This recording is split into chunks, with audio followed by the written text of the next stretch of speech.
的话可以保证自己能够先打到自己想要的地图，而且能够在各自拿到选图的情况下提前来到赛点。是的。 而且我觉得对于 EDG 来说，可能他们 what is 纠结的一个点是继续勇搬自己的亚海玄城，还是说像昨天采访说到的一样莲花古城？这个可能对于他们来说是需要去斟酌的，因为对于 FPX 而言，他们拿到莲花古城胜率真的太高了，而且很多次都是逆风翻盘。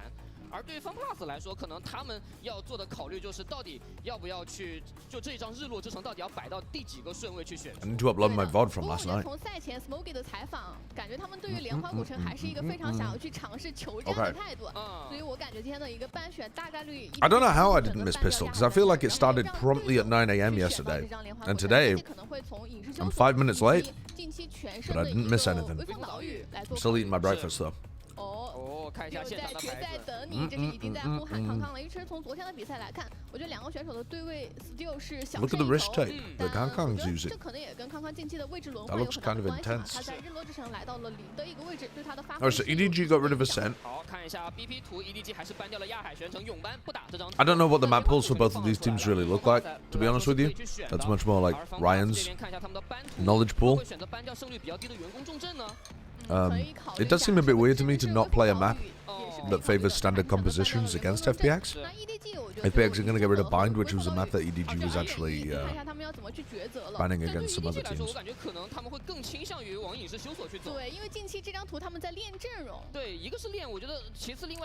I didn't get to finish the VOD from the previous game. Did EDG win against Rare Adam? Did EDG win against Rare Adam and avoid playing in the lower bracket final against FPX? I feel like context clues can figure that out for you. 直接是锁定了自己的第二张选图微风岛屿前面3手跟我们的预测是没有任何差错的。是的。那最后2选1的情况下看一下。So we're gonna watch Lotus again. We're gonna watch Sunset again potentially, but it'll be good to see them play on Haven and Breeze. If I hit Ascendant, will you duo with me? No. If you hit Immortal,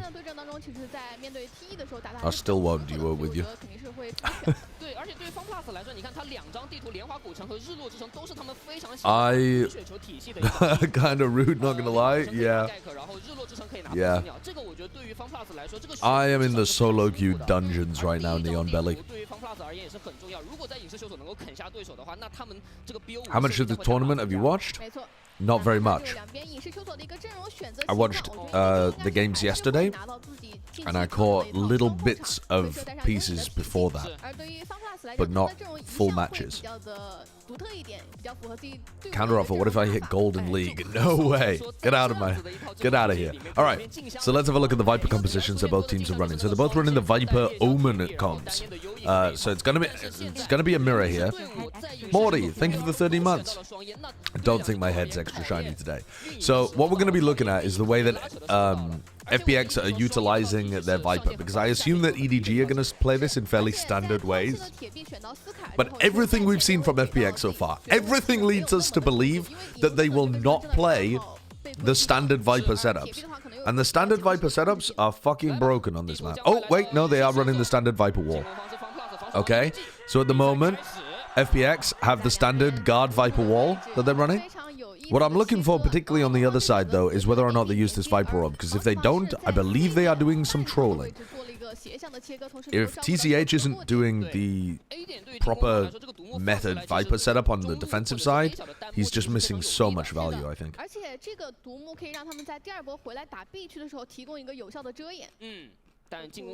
Looking to take garage control on the pistol.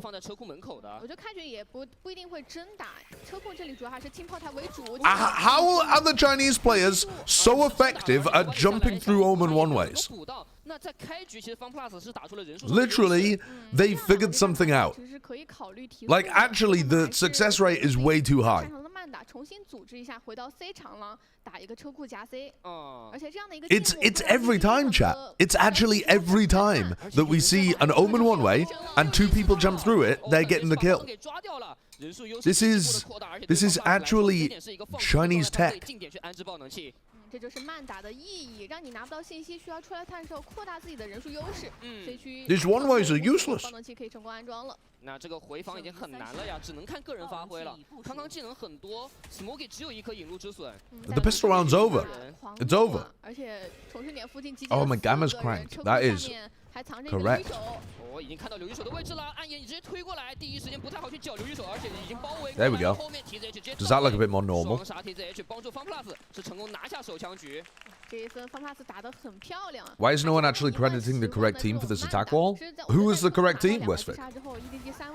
If it wasn't the guard, I don't know who it is. 就是在车库原地等待集结第二波的时候，浩东一个前顶拿信息，又被抓到了背身，就导致这个首相局其实已经很难。UCAM 2021. 而对 FunPlus 来说，他们当然会更熟悉这一套双烟的阵容，因为他们已经打了很多次了。I don't think that when people, I don't think when the Americas teams started playing Viper again on Haven, they remembered the UCAM VODs. I think that it's been independently come up with by both teams. I don't think they've stolen it from UCAM. But that's a great shout. If UCAM were using it 2 years ago, that's a great shout. But I don't think the guard found UCAM VODs. I could be wrong, but that just doesn't sound reasonable to me. It doesn't sound like the way that they would operate. 在 A 大做了一波慢摸，但其他4个人是要往车库走了。 Is this grand finals? No, this is the lower bracket final. So if EDG lose here, they are the 3rd place team out of this Chinese tournament, which I believe would be the lowest that they've ever placed since they've risen to power, if you want to put it like that, in China. What do you think? Nobody actually on a lurking role now? Well, I didn't think he looked great at the Viper on Lotus, and then he didn't play a lurking role on Sunset. So far I don't have a large sample size of games that I've watched of nobody playing Viper to look at.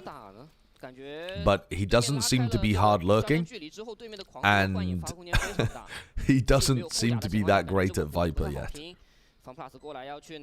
So on this map, the things that you're looking for a Viper player are that they put the defensive setup in the right place every time, and that they have really good timing on when they bloom the smoke on A. So part of that is to do with comms, but part of that is also to do with listening.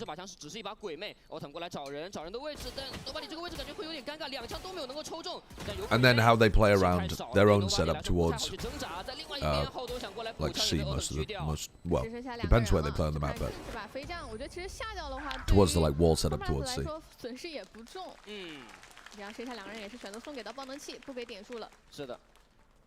How do you feel about Deadlock now? I've always stood by the fact that she's broken, but no one wants to incorporate her. I don't think she's very good. The GravNet change was massive, but I still think the wall is too clunky to get great usage out of. And at the moment, she feels very similar to a Sage that just has less utility for you to use. But a better ult. 点数最多的是一个杰锋，对 Autumn 嘛 ，Autumn 和 Berlin 的点数比较多，但这2个终极技能对团队的帮助没有那么大。是的 That's the primary issue, Fitch. She's a sentinel that can't get you any level of information, so she's just a Sage-like sentinel, where she's good for blocking things off or taking timings. Orb! Orb! Orb! Where's the orb? Where's the fucking Viper orb? Where's the orb? You're trolling. Where's the fucking orb? Where did you put the orb, nobody? Nobody, where's your fucking orb? Orb check! Any orbers? Any orbers in the chat? Where's the orb? Look at the minimap. Where's the orb? Nobody, where's the fucking orb? How are you defending A without the orb? Where's the Viper orb? Where's the most important part of this defensive setup? Nobody, where's the orb? Orb! Where's... 拿的还是比较轻松的。这其实 A 点比较难守的一个原因是，当对手真的踢到近点，突然打一波爆发的时候，你没有太多位置可以站。当相后的位置既吃了稳，又吃了暗眼，还有引路之损的一个限制。Where is it? 其实当时真正有作战能力的就只有康康一个人，但他要面临的是至少3把。I can't see it on the minimap. 而且感觉 Berlin 今天上来状态非常好啊，手感火热。这一波4杀完了之后，基本上对于 Where did it go? 他的终极技能好了，但是离魂确实在进攻。He hasn't thrown it again in this round. He hasn't thrown it again. No, don't do this to me. I know you're on an eco, but if you do not throw this Viper Orb in round 5, I'm gonna stage an intervention. I can't handle it. 他们也知道 FunPlus 喜欢打慢的。防守前压会给机会 ，FunPlus 要打 B， 这一点其实对 EDG 来说是可以接受的这个回防。他们有封刺。唯一的问题是，如果队员不退点的话，就是禁闭。I haven't slept enough for that. 看一下啊，绕后的人这个位置有没有意识到？意识到了。这波绕后手上是只有一把。I just need to calm down. 长期差距还是有点大。What's right? 再等，看一下。I've got some water, thank you. 位置了， Could I get a drink of orange juice, please? 这个窗户的位置，阿阳站的还是比较死。I think that'll help. 距离的情况下，这个枪械的劣势比较明显，对 EDG 来说，交了很多技能了。好像推到了很多人。但第一时间有点协同不上，看一下第一时间看一下。 Did he not buy the Viper Orb in the previous round just because he didn't have enough money? 但注意时间已经不多了，刘一手在架的这个口子能架到吗？这个过点位大脚步过去 ，Smokey 接了一发子弹，而后续球就过来，刘一手再打一个。Wait, Kankan could still win this. Ah, not quite. Oh god. No, I haven't watched the new Sentinels video about Zekken, but I don't know, it looked intriguing. It looked like a proper video. Oh my god. Sorry, I'm gonna mute my mic because 至少是推到了3到4个人。虽然正面我们没有看到2个人是卡在了凹槽，借助掩体护住了自己，但点内的队友其实是一瞬间就被清理干净了。是，而且其实刘一手这一波也是非常关键，就如果刘一手那个位置倒得太快的话，说不定。 这个对于 EDG 来说还有一个拆包的机会，就一拆一架嘛。是的。但是现在，即便掉了5把枪 ，FunPlus 的经济还是没有崩啊。因为作为首先进攻方，他们有装爆动器的一个奖励会比较的富有。而且刚刚也是一个4连胜嘛，连胜奖励已经拉满了。看到了非常多的手人。Oh, got it. Did I just dance for food? Yes. Yes. I just made the uppies hands and called Beth Daddy to get my orange juice. That's what I need. That's what I need. Okay. 其实不管是抢 A 大还是车库，他们抢的是比较果断的，他们是很舍得去交技能的。但是如果说你要这个 A 大和这个车库，如果你没有 Right, this round, where's the Viper Orb? Nobody's already thrown it. Yep, he's got the orb there. I think that is a Viper Orb. I think he just didn't have it on the previous round because he bought too much. Alright, so let's have a look at how this defensive setup works. You've got an operator on both sides as well. So they're going to be trying to take, well, looking to try and take this duel, but they're posted up towards C as well. Omen smoke and the flash inside that smoke. Oh no, it wasn't the Omen smoke, sorry, it was the Viper Orb, and then flashed into the Viper Orb. Little odd from Smoggy, but probably got some decent idea that there's somebody there. He's gonna dog in the open, which is a bit odd. The orb's a little late there. Yeah, the orb's late, and the dog sees Haodong, and Haodong dies. And then Smoggy's not actually playing on the other side of the orb. Smoggy tucks himself into short, which is like the opposite way to get value out of the orb. But they're still flooding in. Oh, ooh. Okay. They make it work, but it's not super clean there. So ideally in that kind of situation, the orb goes up a little earlier, like as soon as they hear the attacking dog, the orb starts to bloom. Haodong can get little headshot angles over the top, and Smoggy's supposed to go into like, not fully backside, but he's supposed to go into the tucked corner between, you know, there's like a triangle created by this strategy, which is graffiti, and then the tucked corner, and then the orb. And Smoggy's supposed to play in that corner. Like my pick, bro. Thank you for the 16 months. So, but that wasn't horrendous, and they won the round. And importantly, that was a big one for FPX. It was really weird, though, that FPX even went for a fast play like that when they had an operator themselves. I mean, I'm focusing on EDG playing the defense correctly, but, you know, Autumn had an operator in that round and they just sent it on an A hit, which is really odd.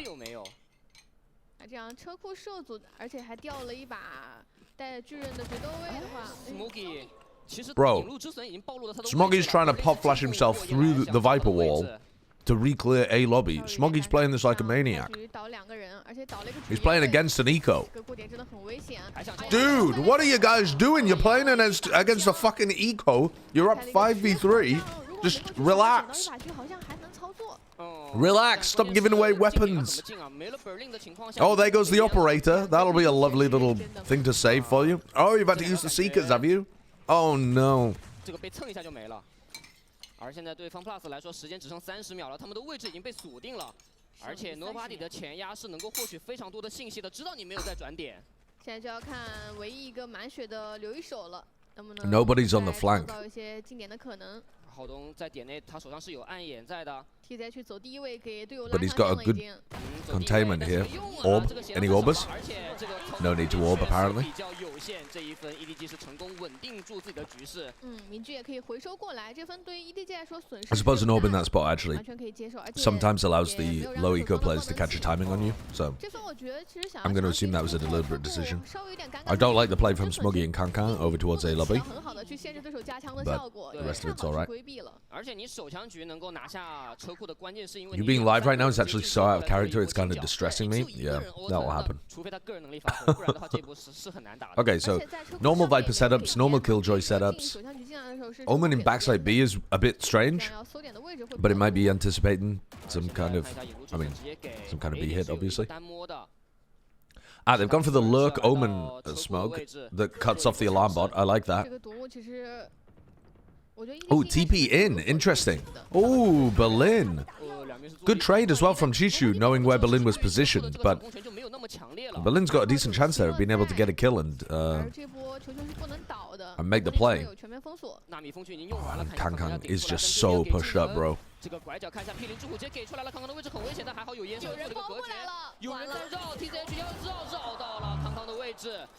So, getting timing there is really Smoggy's job to make sure that that doesn't happen. I missed the fact that TZH had gone on a lurk into sight. I missed the timing of it, so I don't know when that happened. So, end of the round, we'll go back and have a look at that. How did that gap occur? They're in a really bad spot now. Even though they have this lockdown, just playing a 4v3 retake in this spot is tragic. And Autumn's got a little sight line. Nanoswarm's on the spike. I'm surprised a bit that TCH didn't pit it, but they're just confident that they can win with the player advantage. And they do. Alright, let's go back and have a look where the gap came from. Okay, so they... Beginning of the round, nobody is... Smoggy's playing short. What the fuck? They flash and they just leave. Dude, that is... They just flash once and they just leave.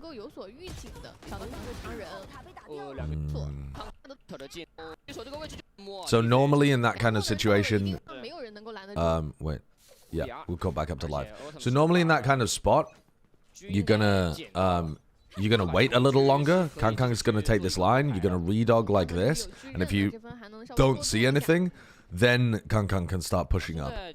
But EDG tried to accelerate it, and they got punished for that. They tried to play it like fast and loose, and TCH just used the Viper utility to get past them. So now they're set up at front B. Kang's trying to duel Autumn, and he just... Whoa! He just swings the entirety of front B. Anybody that could have been there. Haodong's still trying to fight short. They're doing a lot of trying to fight short against a setup that deliberately stops them from fighting short. Berlin gets mollied out of position. They still have garage information here. So Berlin's not doing a huge amount by creating pressure over in this direction. Okay, now the turret is broken.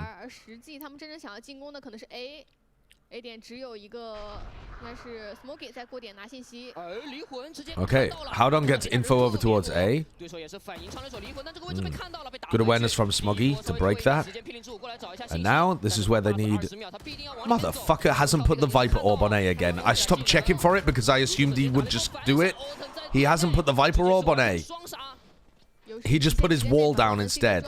You sneaky son of a bitch. Alright. The nobody Viper Orb check has to be a mandatory thing at the beginning of every round now. Because I thought that I'd overreacted and that he was just going to do it as standard. And it turns out that was not the case. You literally just do it at the start of the round. Like, there's no decision-making process. You just do it immediately at the beginning of the round and then go and do the rest of your setup.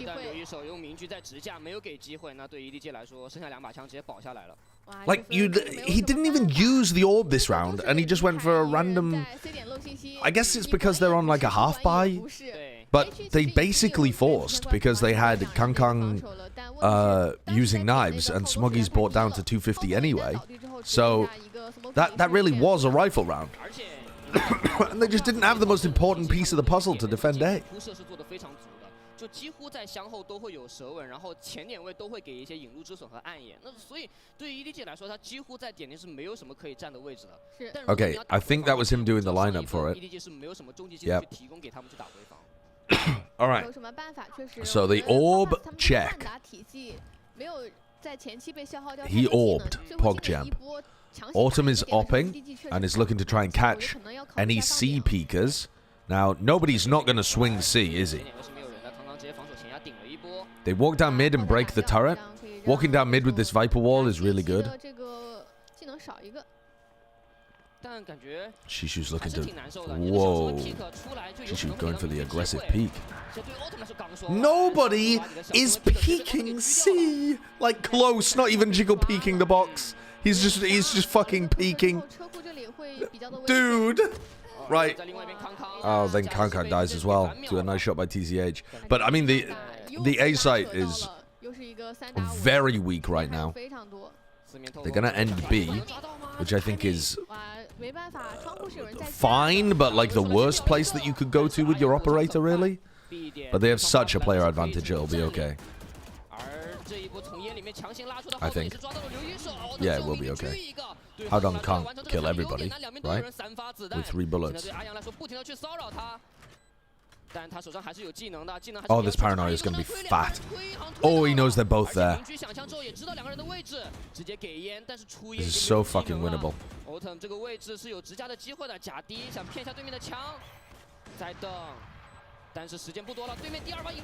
Oh, unlucky, unlucky.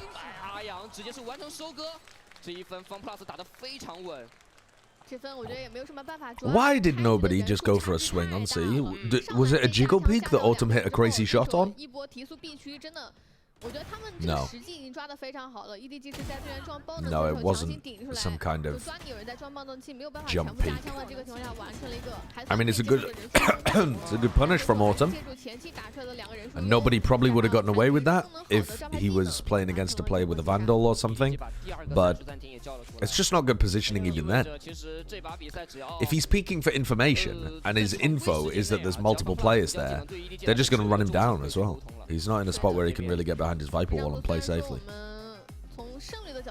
But why? Great question. I'm not really sure. Why? Because they wanted info? I guess.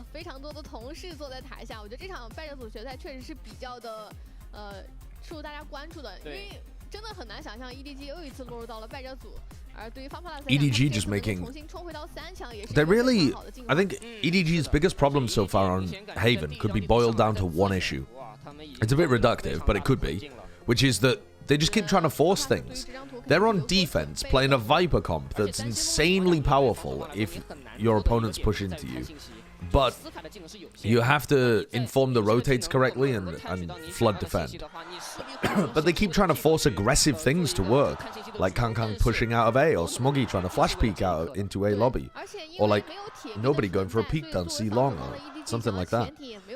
it is good to work a few aggressive options into this comp. Like the walk down mid in particular is pretty good. But you also don't need to force stuff. I mean, this is sneaky from Kankan. Good outplay. He knows that TZH has been scaling pretty aggressively off that wall. TZH is not just popping the wall and faking it. He's actually going down short a lot. So now B seems like a bad place to go without the Viper wall.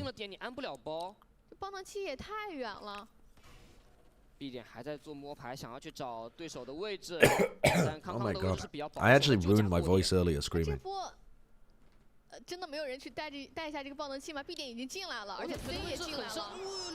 There's the value of... Holy shit. Chichu just came in like a wrecking ball. I came in like a wrecking ball. I don't know.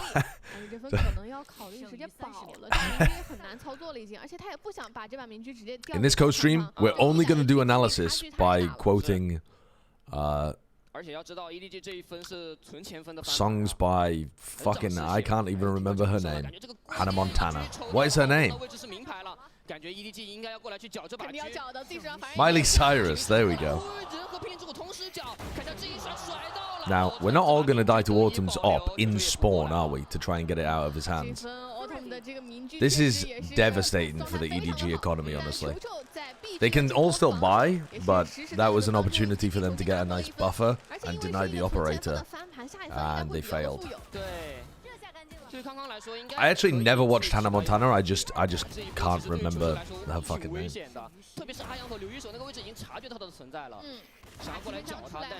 Hannah Montana was like 20 years ago. Yeah, it was actually, I think Hannah Montana was even before my time. Maybe. Oh, maybe that was exactly my time, but I just didn't have the channel that it was on or something. They're gonna pit short. Okay. Well, they're pitting short, but they still have the turret A, and they still have the Sky playing A as well. This pit seems really strange, though, because they can wrap around it towards long. That's what the turret's for. To give nobody the information.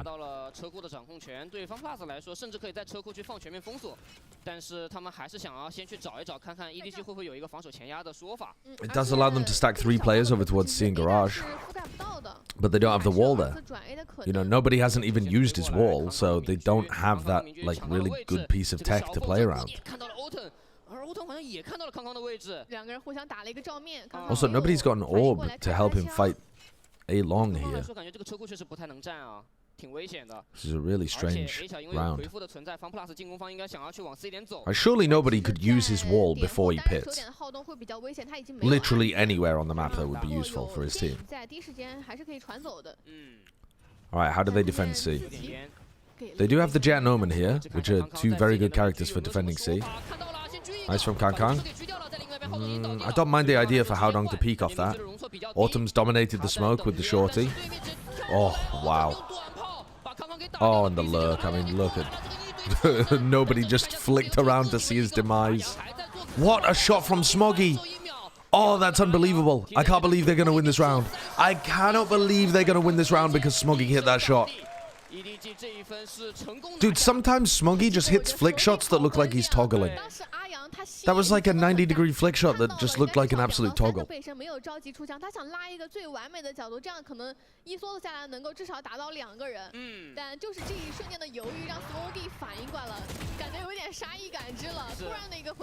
Show me the Smoggy flick.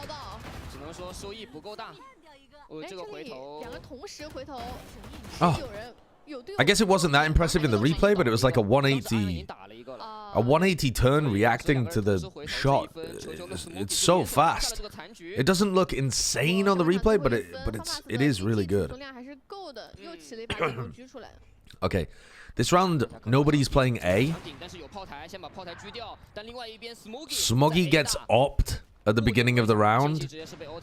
Why are you facing the angle? You know that Autumn has been attack op in the entire time. Hello. Cool. Okay, cool. 跳 pick 其实也很危险，因为对面有进攻区。对，先堵第一个口子，感觉想要去打提速了。又是自己给烟，然后贴到烟里，突然打一波闪光技能往外冲。Nice. Okay. Sounds good. That's the technique. 有人已经传到点内，奥特先把后盾给穿掉了。Thank you, love. 这个全面封锁其实是有口子可以站的，但位置会比较的紧凑，3个人都是被挤在了死点附近。而且有烟，看一下第一时间，康康这把明狙觉得不太好发挥，给到了一个单向烟，奥特应该看到了康康的位置，一甩没有能够甩到，奥特是拿到了一波3杀，而且 Sorry, I wasn't paying attention to this round. I'm gonna go back and just have a look at the key points. So I saw Smoggy die over here. And then Sight Hit comes out. They don't have a wall on C because nobody just started the round playing A. They paranoia. Dog gets broken. And then Haodong just misses the shot. And yeah, it's GG after that, isn't it? Dude, I gotta say, chat, that was an appalling half by EDG. That, I mean, in no way did they use the Viper to its fullest extent. Smoggy did not look like he understood how to play Sky on the map either. They are really antsy on their defense side and don't have a range of ideas that actually fit with how the comp strengths work on Haven. That looked like a lot of the tier 2 teams in Americas would be able to beat them, and a bunch of the tier 1 teams obviously as well. That looked, I mean, maybe they wouldn't because maybe they'd get out-dueled or something, but the EDG players don't look like they're in, you know, they're not lighting the world up in these rounds most of the time. We had a really nice round from Chichu when he just decided to swing B and kill 3 of them, and some nice shots from Smoggy, but yeah, their economy was broken the entire time too, basically, so they didn't really have Kankan's up in his hand as much as they could have done. Yeah, goddamn. So do you think EDG are just burned out? Okay, chat.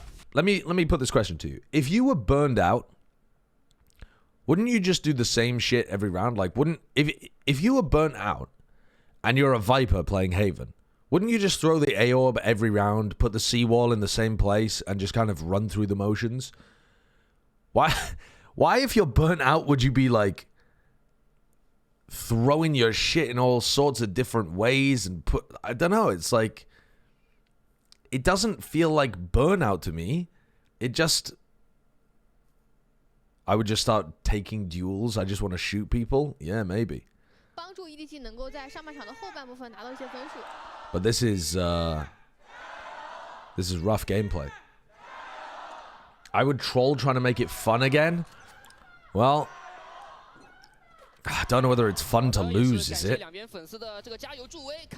I mean, maybe. These games don't mean that much if EDG are confident they're making it into partnership, and they don't mean that much anyway, because EDG are at the top of the standings. They have guaranteed seed 1, I think, for Ascension. Maybe not guaranteed. Maybe there's more points on the line. Maybe they can lose it. I'm not 100% sure. But yeah.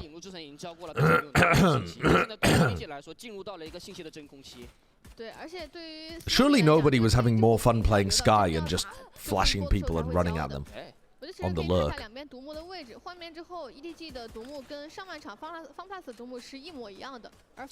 So yeah, FPX, again, not using the meta wall. They're going for a very strange wall on this pistol round. And not using the orb on A either, from what I can see. So we might have both teams trolling on them. Is that their Viper orb in mid? Oh,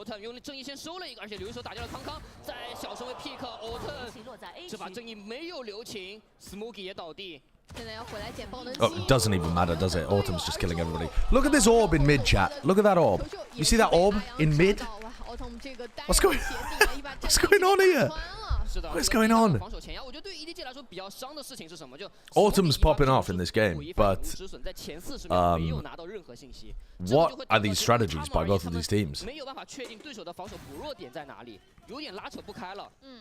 我觉得 FPX 他们做的比较好的一个点是根据场上拿到的信息去做这种动态的潜艇。Yeah, Autumn is absolutely owning. Same strange defensive wall.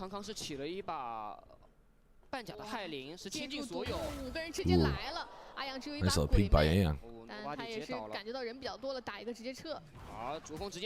No smoke over here on A for them to play around. A orb in a not as useful spot, but massive ult advantage, weapon advantage, and Autumn's able to play kind of within the orb there. Doing a bit of running it down. So is that where they're going to put the A orb every time? Definitely worse than the other spot, but probably won't make a difference because they're up so much. We'll see though. Let's have a look. Yes, they've put the A orb here as they did on the previous round. So just Chinese things.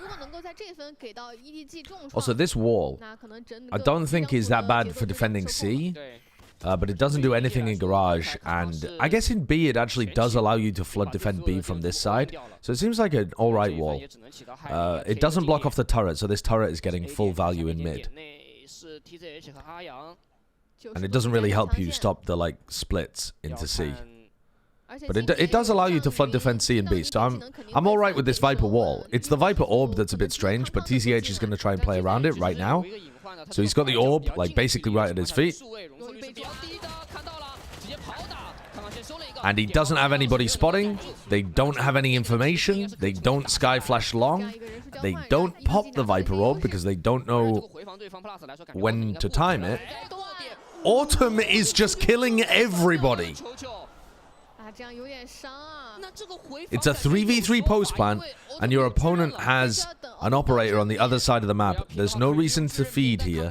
You could just play a very standard setup, and Kankan's facing this. Just can't be helped. That's a ridiculous shot again by Autumn, because I don't think he could properly see Kankan. He's just shooting off the minimap. So we didn't even get to see Kankan take a duel against Lysor. Autumn is just killing everybody. Oh my god, apart from right now. Oh, yes, he is. No, he's still killing everybody.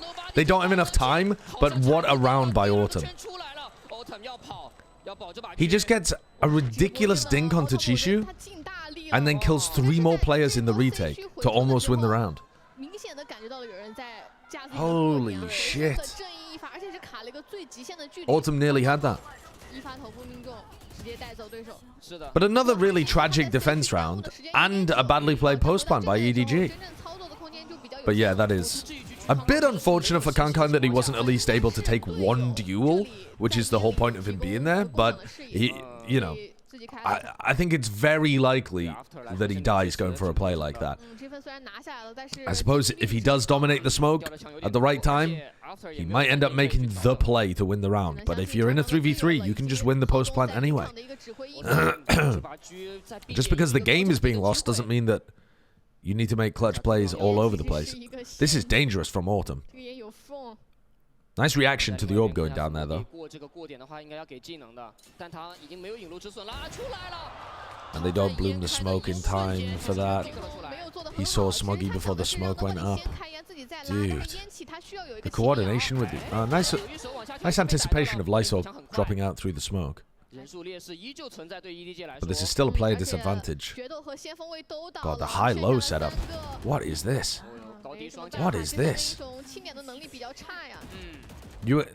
They have a high-low setup that exposes themselves to long. And they have to watch in case somebody lurked towards short. That seems... Did you see that, chat? So one of them's on top of the box and one of them's on the low ground, and they're trying to high-low long, but one of them was having to look towards the default box. One of them was having to look towards the other direction because they were worried about somebody potentially lurking through. There they are on the minimap. Look, see them tucked in the corner on the minimap?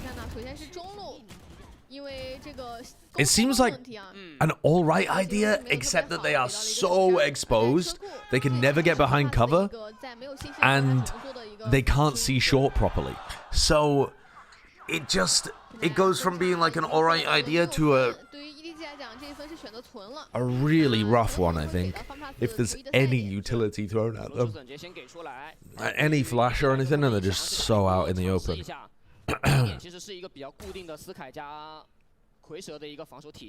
I don't think that setup makes too much sense. 那这个蛇纹感觉要扑地上了，哎，好像没给得到，不是很好，这个角落还是可以站，而且队友的烟起来了，阿阳可以顺势换一个位置。平林之虎过来虽然咬到， Ayan gets stunned for quite a while there. Just face tanks the dog. At this point, though, the map is just over. The map is over. EDG are actually going out this tournament. If they're playing like this, which they are, because we're watching it, and this is the reality that we're living in, they're going out the tournament in third. There's, you know, they look so much worse here than the other teams. They look like they'd also lose to Trace in this condition too. 确实 ，FunPlus 他们是很懂 fake 战术的，所以 C 没有拿到确切性。联赛的一瞬间抓紧阿阳把浩东也打掉了 ，A 大两个人直接倒地。Yeah, they need a nice long break and to focus on scrims and server time, and really perfecting what they're doing before they just run it over and over and over again in matches. To me, they look like the kind of team that's just been skipping the details. Because they've been having to play so many matches. Do you know what I mean? Not like burnout in the sense of like, I'm going to run it down because I want to have fun. But like, the kind of burnout where, oh, we've just got to win this match. It doesn't matter exactly whether we've got it perfect. Let's just go into the match and win it. Oh, yeah, I know we said we were going to work on our post-plant setups, but we've got to focus on the next match. We've got to do the prep for the next opponent. Do you know what I mean? Like that kind of burnout. It feels like a little more because there's just so many weird bits around how they're playing these maps and comps, and like decisions that I'm sure if they VOD reviewed, they would not be happy with how they played these spots. 或者说他们这个阵容不太好给到相应的限制。P 0之虎过来先找一下人的位置。Autumn 这个防守前压看一下看到了。Whoa, the first miss of Autumn's career, but he gets out still. Kankan tries to punish. Oh, and Autumn got full blinded. Otherwise, he would have been good with the shorty there. Wow. Actually, the Viper wall is perfect for Lysor to take that fight, but Kankan still won it anyway. You know, Kankan should really be pushing backside there with another flash. Smoggy has a flash, but he didn't because they're playing in a very uncoordinated manner at the moment, but he still gets the reward for it. Lysor really should have killed him there, and then Smoggy, you know, should have been incentivized to use the flash afterwards. Chishu's on the lurk. That was weird, nobody didn't even react to TCH peeking him. Nobody watching Garage, but it doesn't matter. And Chishu was there the whole time as a backup option too. How does FPX's mid-rounding look? It doesn't look amazing, but, well, I assume you mean on the attack side mostly, right? I think that they're definitely playing around the map, right? They're not just trying to shove things into one direction. They're definitely making decisions in the mid-round. I think they're not always finding the right place to end, right? They're not always finding the gap. And I don't think they're making their decisions super logically. Like, for example, when the Viper dies, they weren't trying to prioritize the A hits. When the Jet dies, they weren't trying to play, like, you know, they weren't doing things that really, oh my god, Autumn is so weak, but he still survives on 5 health. This guy just can't die today. Unkillable. Yeah, so there is some mid-rounding going on. It doesn't look perfect, but it was enough to beat EDG on this half, on the previous half, sorry. FPX are just such a weird team anyway, though, that I think they just have a very different read on how the game works. So what they might think of as the perfect call, I might disagree with.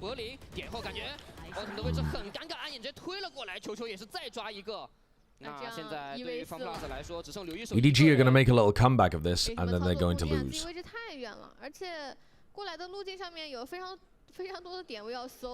Yeah, that's true. important not to basically memorize bad habits by doing them all the time. Yeah. If they do a bit of a hard reset, take a break, come back in, really focus on minimizing the mistakes, I think that'll be... Not just minimizing mistakes, though. Minimizing mistakes and understanding how their comps and strats are supposed to work, because it feels like there's a lot of... And I think some of this might be because Smoggy and Nobody have swapped roles on some of the maps, but not all of the maps. It feels like there's a lot of failure to understand what's going on. Small F. Oh yeah, I dropped 500 frames. That's weird. Don't know why. 这样的话，可以保下来，对于FunPlus来说完全可以接受，因为现在自己的一个分差优势还是蛮明显的。感觉对于康康来说也没有想到刘一手会站在一个这么靠前。Is there a non-weird team in China? Yeah, actually, I feel like Rare Atom have been playing fairly standard compositions in fairly standard ways. I think Trace have also been doing quite a lot of that too. 以及他身边的保镖这样一个技能上的互换，就同时一直在给狙创造自己抢第一枪位的这个空间。They're clutch kings, so if they start the comeback, there's no stopping them. We'll see. They failed the comeback yesterday on Lotus. They got it back all the way to overtime, and then they dropped it. I think they got it to OT, didn't they, on Lotus? I seem to remember it going 12-12.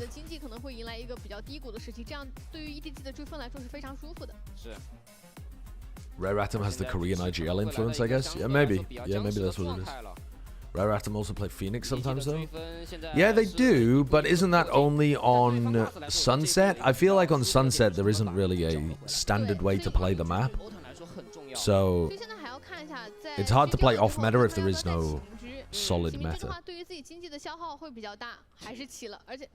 If I was to choose which Chinese teams would I want to put for franchising, I don't really know. I mean, obviously, I'd be disappointed if one of the top rosters ended up not making it in, but I don't know. Outside of the obvious ones like EDG, FPX, Billy, you know, that kind of thing, I don't really know how large the other organizations are. Alright, Kankan and Autumn facing each other. Smoke goes up, so Viper goes down. 对 Autumn 来说，他的位置仅限于此，就在这个凹槽，我就不出来。做了2手准备，开局高闪加一个近点的黑杖，确保你没有。This is really worrying for Autumn, but he's just gonna boldly stand in place because he's got like 1,000 kills at this point. The dog forces Autumn out of position. They have 4 players here defending A. FPX are just full stacking their A defense. Oh, and Autumn gets 2 with the shorty.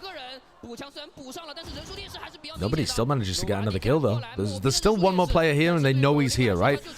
Berlin literally killed somebody here already. And the teammates are commenting that. Nobody's reloading on site. Do they not think Berlin could be short?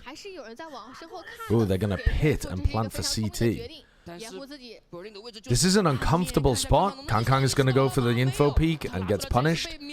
Now Berlin has to really just tap, try and bait out a peek. I would tap and bait out another peek, I think. He's going to go for the plant. Wow. This is going to be a tough round. Definitely tons of different ways that nobody could get timinged.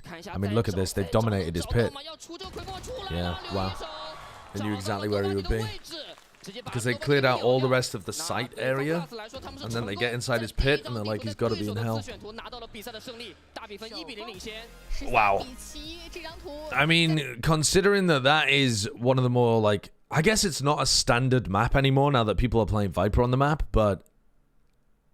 I mean, damn, EDG looked rough with how they were playing the defense side, and they couldn't exploit the subpar Viper setups that FPX were using either. FPX also just, you know, giving them no respect, full stacking A at the end of that half, just assuming that EDG are on full tilt going for the 5-man hits. Yeah. That's a disappointing one. 在缺少信息的情况下 ，FunPlus 的处理相较于 EDG 更加成熟。其实，在防守边的时候 ，EDG Is this a tournament where the winner goes to Ascension? No, it doesn't work like that actually. You get points for being at a certain level in the tournament. So the first place gets more points than the second place, which gets more points than the third place, and then the points are all added together for the 3 tournaments that were played this year in China: Act 1, Act 2, and Act 3. This is Act 3, and then of those you have a points list, and then the 10 teams that make it into partnerships get taken out of the list, and the next 10 teams, the next top 10 teams, those are the teams in Ascension. 而且这个阵容确实打到后面，他们感觉没有找到破口之后，他们是选择了去打个人能力。但是个人能力其实这一套阵容并不是那么突出。Which cologne do you wear? I need to attract a partner. I wouldn't recommend smelling like me if you want to attract a partner. I don't wear cologne. Yeah, this was a very disappointing performance from EDG. They would not win if they went to a Masters tournament, right? If this was an international tournament, they wouldn't win against any team in contention on Haven playing like this. I mean, basically name any top-level team, they would lose to them. FPX, on the other hand, looked like they had enough coordination with what they were doing, even though what they were doing, I think, is a bit subpar. They would probably have some like close games against some middling teams, but again, they're just not playing the Viper setups well enough to hold off A hits, I think. They have to stack A in order to stop the A hits from coming through, and that's so exploitable if you have an attacking IGL that's any good at mid-rounding. Or any good at, like, you know, understanding how his opponents are being conditioned to play, and then exploiting that.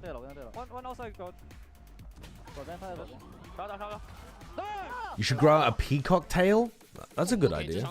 But yeah, Autumn absolutely dominated. But I don't think that's the reason that... I know it sounds bonkers to say that the player with 400 ACS is not the reason that they won, but I think in some kind of way, like EDG playing that badly allowed Autumn to get such ridiculous stats. Autumn was obviously playing really well, but he was being given a ton more openings than he really should have been because EDG are misplaying how they played the defensive side.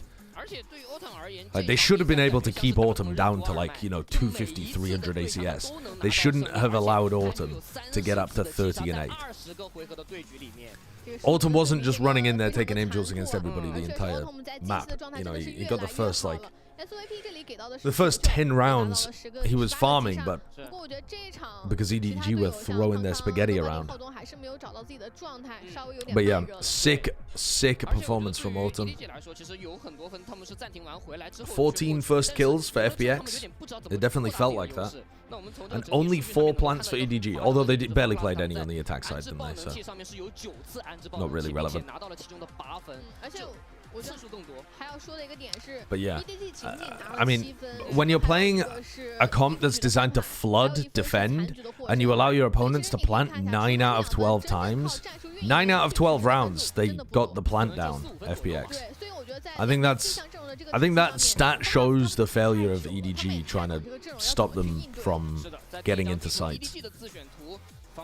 They just had lost the round so early on most of the time. 这个阵容体系感觉在莲花古城是比较成熟了，然后其次就是他们选手的状态现在也是在蒸蒸日上，而对 EDG 来说确实需要。Someone in Bren's Twitch chat told me to use a cologne called Lynx. Apparently, it's very popular and fancy there. Yeah. Yeah, the ladies go crazy for Lynx Africa. They go crazy for it. I think it might actually be some of the worst smelling chemicals I've ever put anywhere near my nose. It's so potent.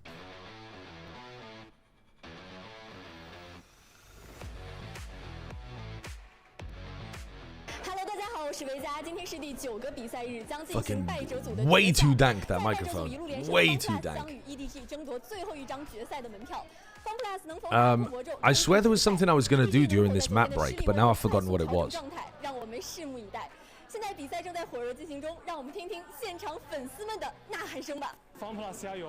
Get rid of it? Get rid of what?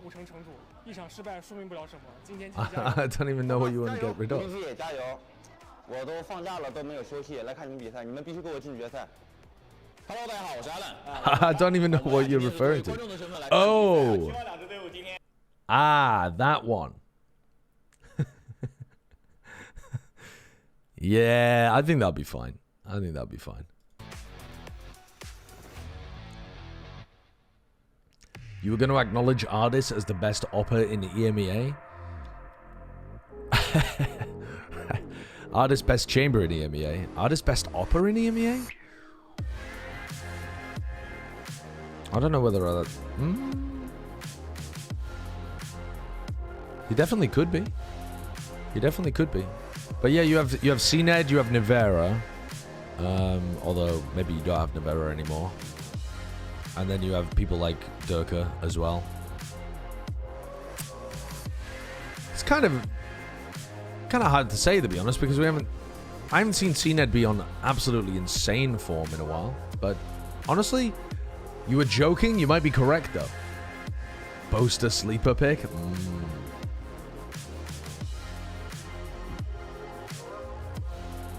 Nivera is definitely an incredible opper. He's just never playing characters that make sense to op. But he's still really good with the weapon. 好的，各位观众，欢迎回到5位契约私人赛区进化者系列公开赛，我是解说 OC， 我是解说 Saki。是的，那在第一张地图 EDG 的自选图影视 I mean, Nivera needs to learn an agent that plays around his op if he wants to op a lot. And there's a lot more to that than it might seem. All right, let's do the New York Times mini. All right. What? This is not the right one, is it? Okay.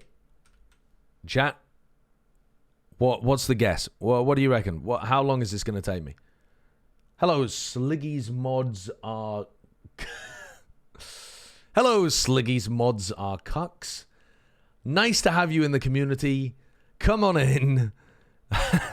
Now, I wonder if you might have any grievances with our local co-streamer. I wonder if you might be coming here as a second option, perhaps, because something has happened over in Sliggy's stream. Now, I don't know how I put that together, but... Okay, all right. Not many. Few. Distinguishing quality. Don't know. It keeps a bun together. Hairpin. President Lincoln. Abe. League with an inaugural 22... What? I'm a Believer band with the Monkeys. What a humble brag attempts to show but doesn't. What? I don't know. Humility? Nope. Fuck. Method. Abbreviation. Don't know. Nearly all of his episodes... The one with... Oh, Friends, I guess. Where an AirPod goes, your ear. Courtroom testifier. Oh my god. A witness. Right? Oh shit. I think we've got this wrong. Hair tie. That must be. Witness. Forbidden. Taboo. What is this? It borders Nepal and Bhutan? Oh, God. Oh, Jesus. Oh, shit. Oh, fuck. I don't know. John who plays an Elon Musk-like billionaire on the morning show? I don't know. No sweat. Easy. Lock opener. Key. Jesus Christ. Distinguishing quality. Trait. League. NBA. Tibet. Modesty. Fuck. Okay, we got... I mean, we got there eventually, but what are some of these? All right.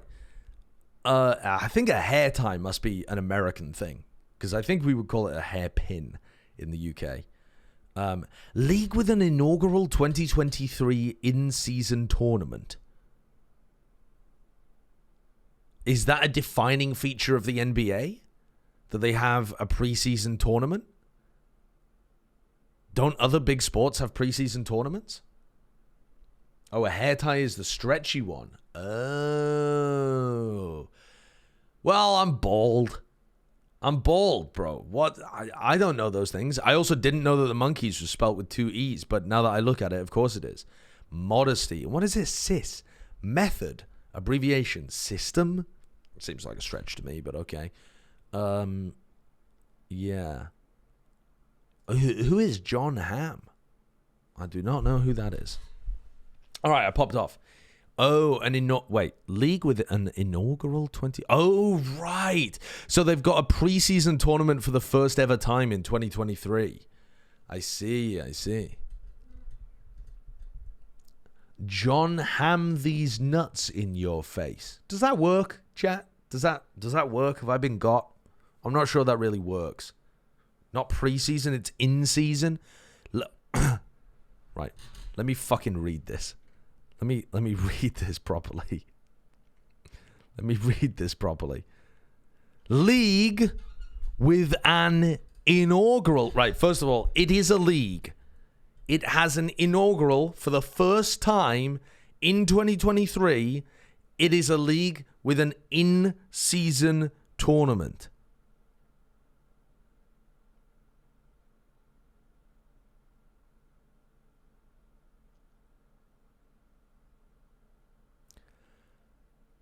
No, I still don't understand it. I still don't understand it. So was it just the regular season usually, and there was no tournament, and now they added a tournament?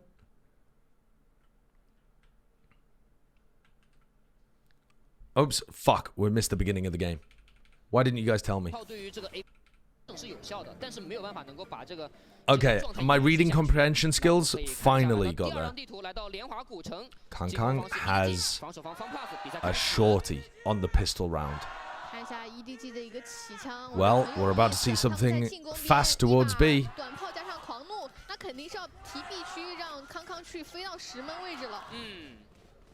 Prowler, double blast pack, beef the movement.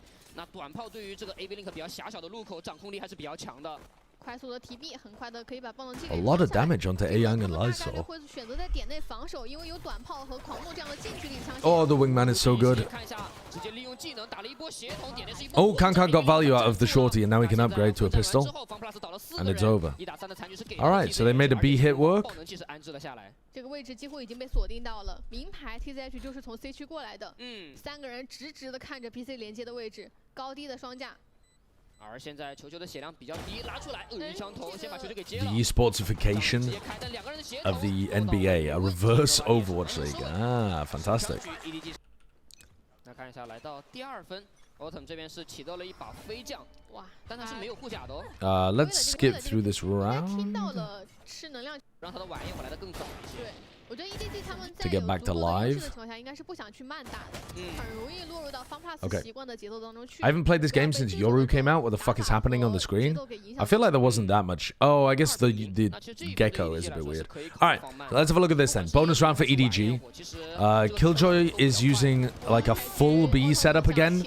Classic FPX Lysor things. We've got the classic FPX defensive wall, which is just exactly on top of the attacking wall. Oh, what a shot from Jishu. I don't think that was even deliberate, man. The bullet went above where he was aiming. The bullet magnetized to Bolin's head. 对于 EDG 来说，完全不着急，现在打哪个点都可以确保自己有足够的人数优势。是，而且 TZH 这个位置有支架的 TZH trying to recover this, but not quite. And now EDG can just slowly start taking A. Open the door, Prowler. Nice. Okay. Well, this round should pretty much be over. If you win the A Rebel fight, so what did we see EDG doing fairly poorly last time we watched them play Lotus? Well, they went up 4 rounds. I watched back, by the way, the beginning of the Lotus game that they played against Rare Atom. So they went up 0-4 at the beginning, and then after that they had a terrible play with Kang's ultimate in round 5. Then they had a terrible play with Nobody's Viper Ult in round 6. And then in round 7 they did a bit more trolling as well. So EDG threw away their own attack half against Rare Atom yesterday by making really bad ult plays that stopped their momentum. So I want to see them come up with good ideas for their ultimates, and the first one online again is going to be Kang's. So with this showstopper, we want to see them get into a good position to use it. Now, I'm not sure whether they know that Lysor keeps setting up towards B. I don't think they've interacted with his setups very much. But if they've done VOD review, they might have an idea of that. But C seems quite weak. Ulting into C seems really good with the showstopper here. So I think what I would like to see them do is play a 3-1-1, take the C orb, insert a player into a safe position, like not a deep position, but a safe position in case they go for a re-clear. Take the orb over towards B, make it feel like a B hit, open the door to C, showstopper into C. That would be my IGL game plan here. But we'll see what happens. The Kang buzz cut needs to come back. Too iconic. It was a decent look, I think.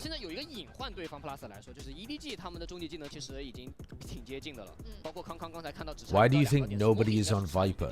What do you mean? Both EDG and FPX have a Viper. Fitch, worst joke of all time.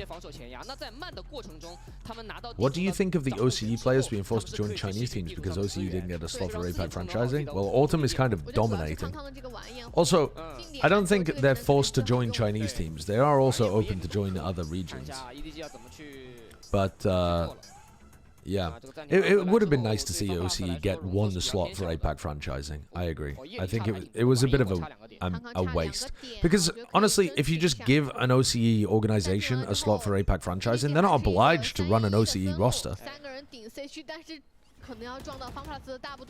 It would have been nice to see them do that.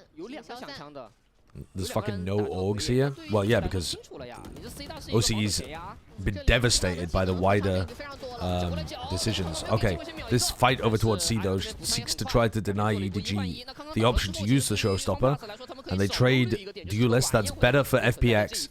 Even though they are now only 4 players alive on a 3-site map, they've taken the big ult out of the picture. So they're going to try to react over towards A. They're a little slow with it, so Prowler in. They've already used the Paranoia, which would have been a big tool to be able to get into A. And they don't have even another Prowler to be able to get in. They're really lacking utility here. They don't have the Omen Flash. They don't have Prowlers. This is tough. Haodong only has 1 smoke. Once they have 2 smokes, they can start hitting B. Oh my god, they don't realize that Chichu's that pushed up. But Chichu doesn't realize Lysor's that pushed up. Good kill by nobody. I think Smoggy should have been good for the trade there, but when they both have Guardians, it gets a little stickier.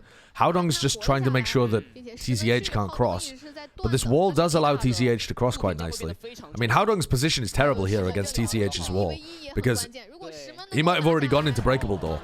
He hasn't, though. Thankfully, Haodong caught the timing, thankfully for EDG. And the round is over without Kang even having to use his ultimate. Now Kang is 1 orb away from the showstopper, so he can just run the same strategy again here. Try and pick up an orb, and now you don't really have to do it over towards C, but I think C would still be the best place to go for. But you might want to throw a one-way. Like, throw an Omen one-way and throw a Haunt at the beginning of the round to try and secure C control, and that way if they fight, you can feel fairly confident fighting into them. You could even TP Haodong over the other side, if you're confident that you want to fight it. Big play by Chichu in this round, though, to be able to go 1-for-1 and control that space for them.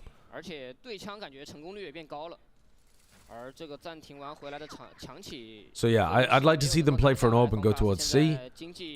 I'd like to see them go for a one-way, Haunt up here or Haunt on this box or something. TP Haodong across, try to fight. But it looks like they're going to go for the B orb instead. So 3 players pushing in this direction. Nobody to listen for this, though. So nobody to really tell them to go fast towards B. Oh, sorry, I thought Kang was 1 orb away. He got a kill in that round, of course, sorry. He doesn't need to play for the orb. He's spamming with a Vandal into the smoke. Not even bursting, just full spraying. So he gets counter-spammed by a player with a Sheriff and dies.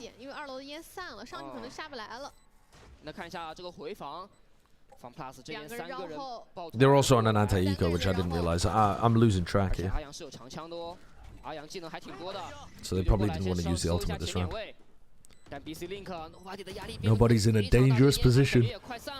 He still goes 1-for-1, but I don't like the play. Wow. Wow, Smoggy actually wins that. Very dangerous.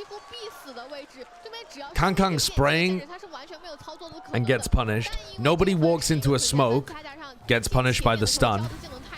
Great stun by Berlin. And then do you see the Viper Orb that they use? That was a really nice idea by TCH. They use a Viper Orb to be able to get back in through B main with all of the Gecko utility. It's a nice idea to try and retake from FPX. Alright, now, big ultimates. An operator on the other side. Autumn is upping towards B. And EDG sending it towards A.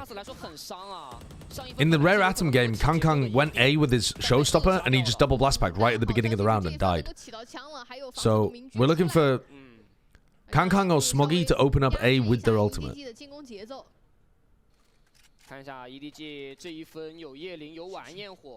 What the fuck are these Viper Walls? Well, the attacking Viper Wall is fairly normal. The defending Viper Wall is really weird, Low Strider, yeah. It's the one that FPX use all the time. TCH is, I don't know, Viper Crackhead. He uses really weird walls. But, I mean, he just got a kill on Kangkang by swinging through his own wall. And then Autumn finds a good timing on Chishu, who's trying to lurk. By the way, they lost a player and then just immediately sent their Nightfall afterwards. Like, how does that make any sense? So, they're not posting people up on the other side of the wall in order to actually control the space. So, if you have a look at the replay here, like, if you pause... Wait, sorry. If I pause, because you guys can't pause. Right, look here. The Kangkang was swinging through this wall, and TCH just swung through as well. What EDG aren't doing, they're not posting people up on these angles. So they're all playing behind the Viper Wall on this side. So they're allowing TCH's Viper Wall to get value because they're scared to stand in this area. They're scared of somebody potentially flashing out through this or flashing out through this breakable door or something like that. But they need to get posted on those positions so that they actually control the space. They still haven't been able to use Kangkang's ultimate, and they got it in round 4. It's now round 7. Oh, they could have got it in round 4. I suppose they didn't literally. They got it in round 5. Alright, so Kangkang eventually gets value with it. Autumn just tries to bum rush Kangkang there, hoping that he would get that kill. If Autumn did get the kill onto Kangkang, the next player for EDG was a little far behind, but not crazy far behind. I don't like the play from Autumn. I think if Autumn had just waited, they have Thrash to retake with. He could have tried to scale off the Thrash and been in a decent position, but, you know, Autumn's got a hot hand from the previous map and maybe just feeling it.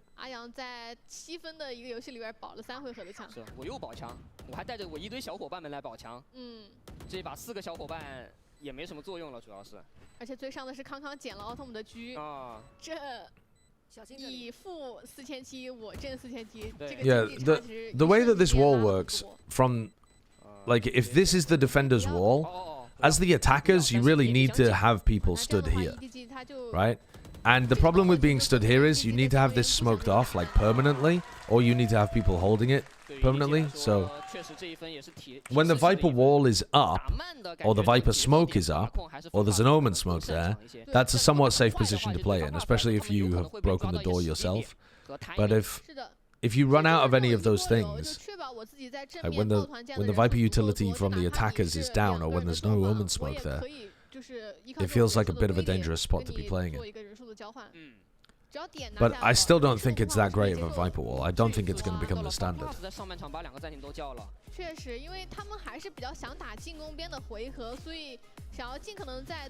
The biggest problem with what FPX do on the defense side is that they don't throw any utility to help their teammates across the rest of the map. So the Viper wall isn't thrown to help the players on B.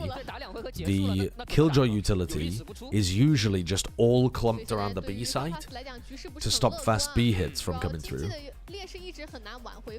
Whereas most teams defend B hits either by playing retake there or by having their raised Sky player. I guess it would be like the Neon and the Sky player in this comp. They like pressure A early and then they go back to B to try to catch fast B hits.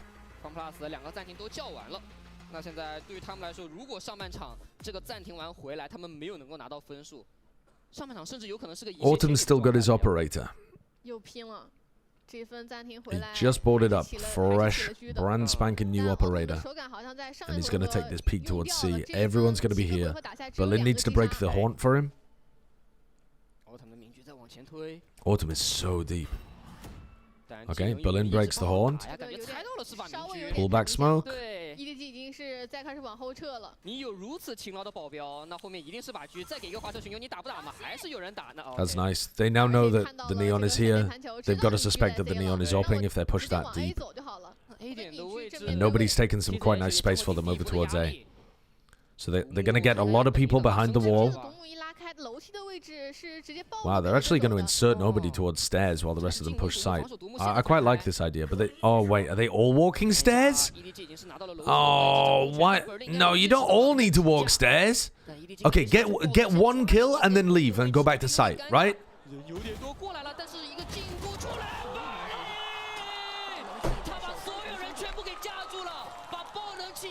I can't watch anymore. I can't watch anymore. 在独木拉开一瞬间，他就是敏锐的捕捉到了对面可能会来楼梯这个位置做一波反清。对，而且 EDG 的想法是 Why are they pushing so deep? 出其不意，浩东倒了。Oh, I mean, how does Berlin get all four of them? 叠在了一起。我觉得这个位置打的稍微有点太。Dude. How does Sideshow predict these moments? Because it's obviously a bad idea.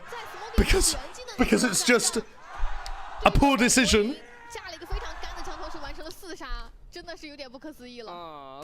Okay, so the attack operator misses the shot this time.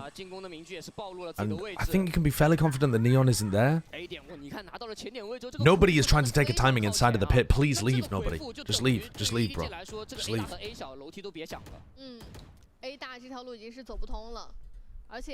So this is going to be an extremely difficult round for EDG to win because this pit has gotten established. Unless they want to try and go... I don't know, it's really difficult to get rid of this pit, actually. They could try and spam Prowler into it, but it's really unlikely to get anything done. They've used both of their Prowlers already.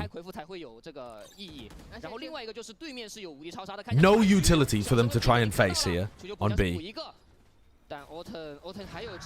Kang though finds the attack op kill, and now they can go over to C. Oh, and Chishu punishes TZH for going for the reaction out of his pit.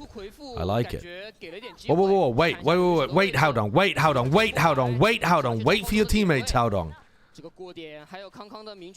There we go. Holy shit.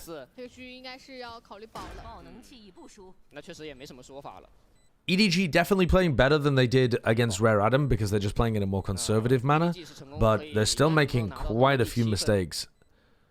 Actually, though, this round, they just looked like they were about to make mistakes. Really, the way that they played was pretty good. They avoid feeding into the Viper's pit, which I was so confident that nobody was about to do. And then they...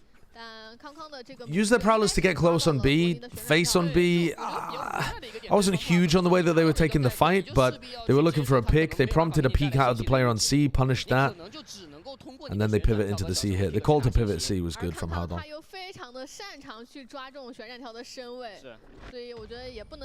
Yeah, having the name Nobody is very troll.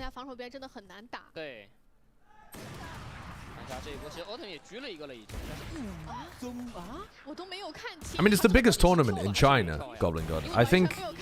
I don't know. I think that they... I don't think EDG will be giving up on this tournament just because they have points already. I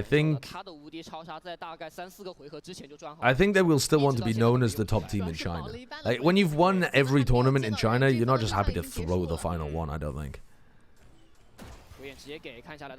Every player that competes at this level has a level of, like, pride and competitiveness. I think it's very unlikely that they just int. If EDG wins today, Rare Adam can't overtake them. Oh, so it actually does mean something. I didn't even realize it meant something.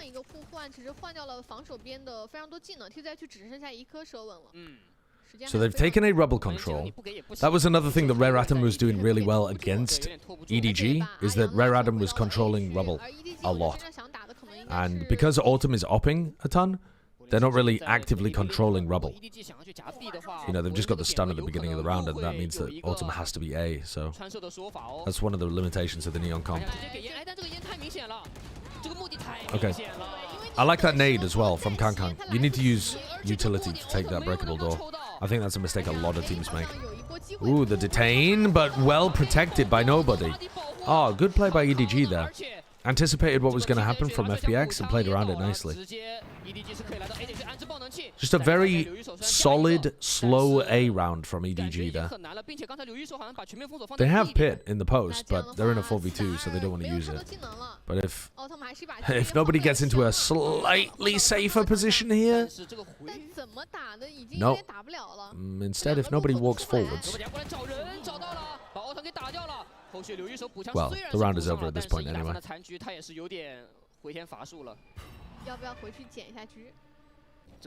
The Gecko's getting 0 value. Yeah, the Gecko is good for the retakes, but for some reason FPX do not play retake B very often. They tend to put a lot of their Killjoy utility on B instead of putting it on C. But yeah, syncing up the Dizzy and Wingman is actually really good for that, but I don't think FPX have thought through their strat book to try and optimize the power of their comp on many of their maps. They play in very unusual ways. So we're going to have a 4-player stack over here towards A at the beginning of the round.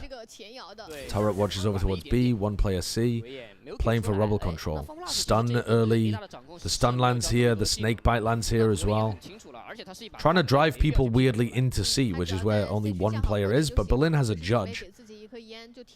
Nobody, don't cross to the other side, bro. Solo player alone in a lobby after they've pushed for complete rebel control. Maybe I should tuck in the corner where I can't leave.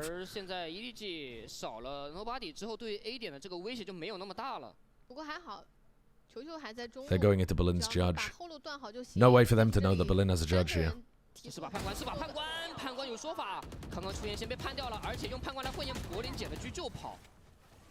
Now Berlin has an operator. He went from a judge to an op. I like this high-low setup. It's really good for punishing what Shishu's going for.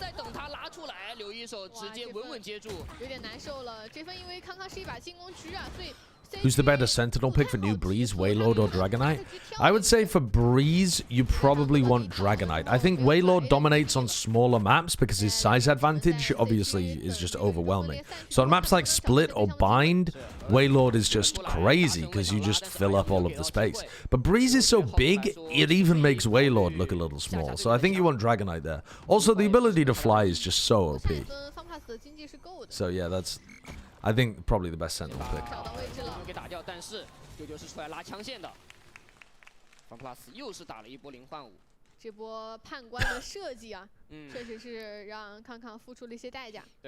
EDG 在前期开局是对 A 大没有选择去抢的，就什么技能都没给，早知道其实 FunPlus 他们在抢 A 大的过程中几乎没怎么交技能。All right, final round of the half. 往前推的过程。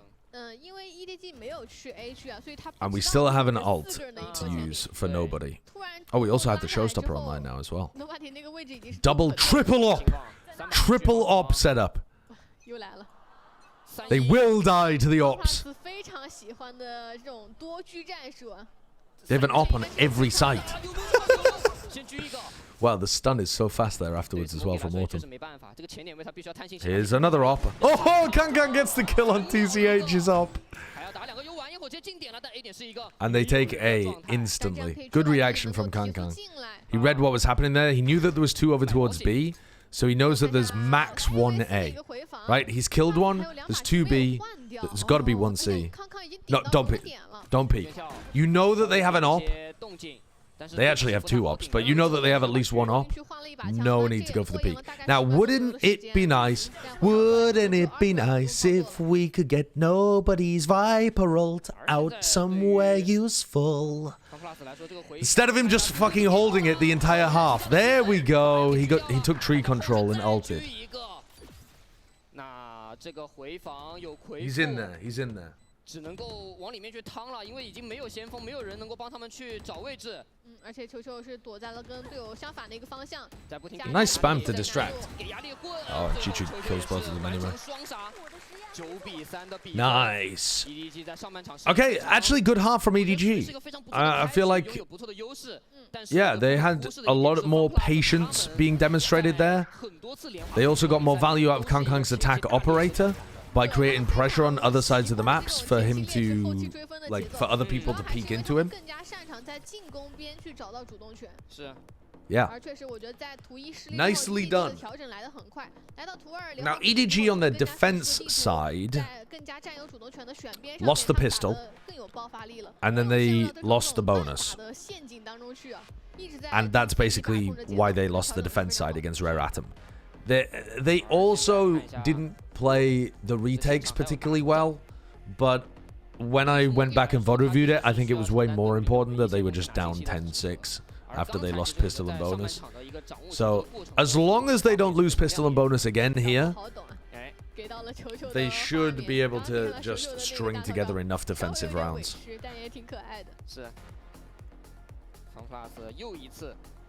Yeah, I'm actually learning Mandarin, yeah, for Body Shorts Gamer. Yep. Yep. I don't know any words yet, but I'm practicing really hard.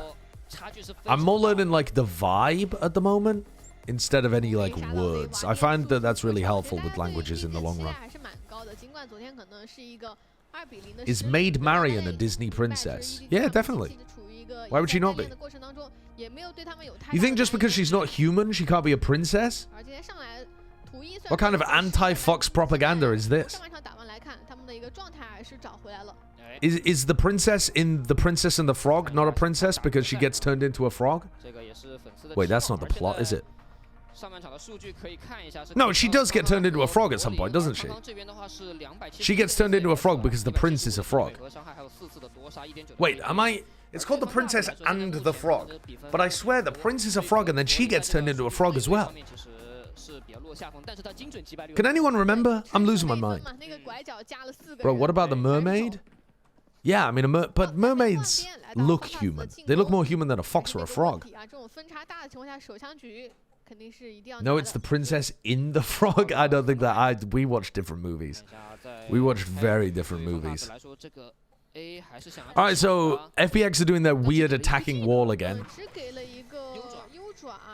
They're gonna open the door. Smoggy's gonna open door. But then they wall up. Are they opening the door for info?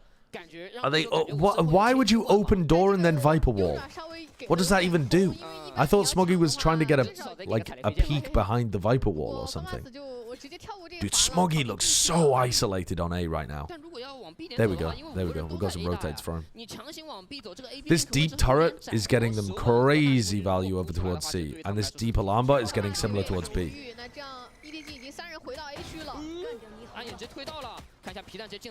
They killed little bro. Oh, Smoggy got a Kalat kill with that final shot. Alright. Well played pistol round by EDG. Smoggy gave them good information over towards A, just based on audio cues. They got a very deep turret and a very deep alarm bot, so Chichu... You could argue Chichu won them that round by just placing his utility in the correct spots so that they could stack 3 or 4 players over towards A. But yeah, that paranoia is nice as well. From Haodong. Really good. Really good.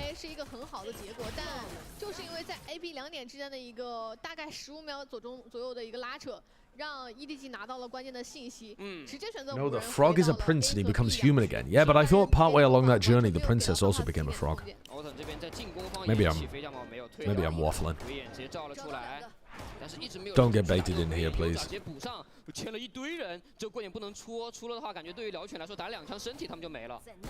Literally everybody getting caught by that seize.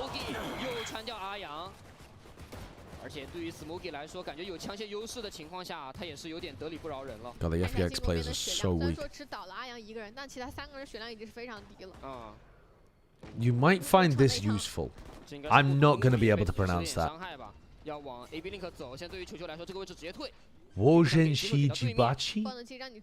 I mean, that... I'm not even... I feel embarrassed even attempting that because I know it was so horrendously wrong. That was pretty close. Yo, I popped off, chat. Immaculate pronunciation. Thank you. Thank you. That was perfect. I don't speak Chinese. Yeah. Yeah, me and you both.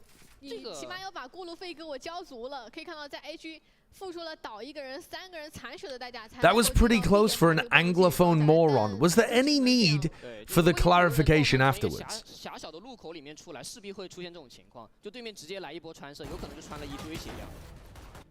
Now Google translate it. What does it say? Like I'm a big bald bitch or something? 当时古眼应该是照了2次，看到了前点碎区大量的人。是，11比3，而且 EDG 这一分的枪械还是可以的。3把聊起来。It says I am such an idiot. Right, right. Wonderful. Okay, EDG are gonna fight aggro over a rubble and try and post Haodong up towards a rubble as well. I like it. Now Haodong is gonna struggle a little bit to get good ideas of whether or not people are using this Viper setup to cross. This is one of the best things actually that this Viper setup does, is it stops you getting good value when you're over here, because you can't see if somebody's like walking out with it. But Haodong's doing his best. And the rest of his team is still stacked 2-2-1. Deep alarm bot still, by the way, from Chichu. Neon wall forces out the nanoswarms. Nobody doesn't have any snake bites left. So there's no nanoswarms, no snake bites on C. They're going to go back over towards A. I don't know whether Haodong has seen anybody. Oh, now he does. Okay, Haodong knows that there's somebody here. They're starting to rotate. Kang is coming over to him. They open the door. They've still kept 2 players over towards C, though. Good patience. Wow. Nobody was just about to leave, and Chichu held his ground for just a moment longer and won them this round. I say, pauses. Look, should have won them this round. There's 10 seconds left, and they're in a 4v2. Yeah, they've won the round. Yeah. That's very good patience from EDG. Very good patience.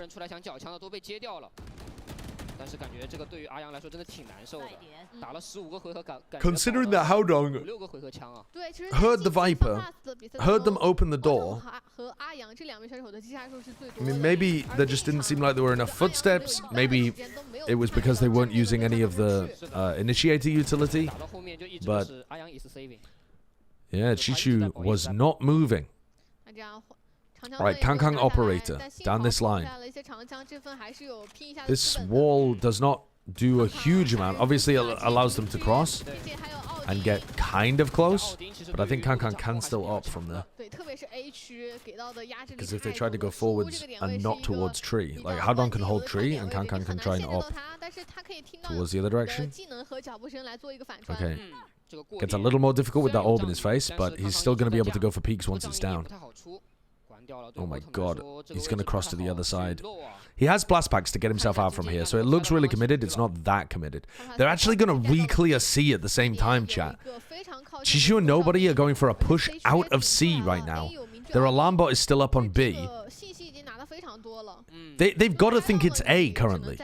They must think it's A. Kang has got to play safely here because they have full C information. They have a B alarm bot. They've got to think it's A. Oh my god, Kang is so close to getting punished for doing this silly crosshair wiggle that he does. And he still hits it. Oh, the stun onto the Thrash.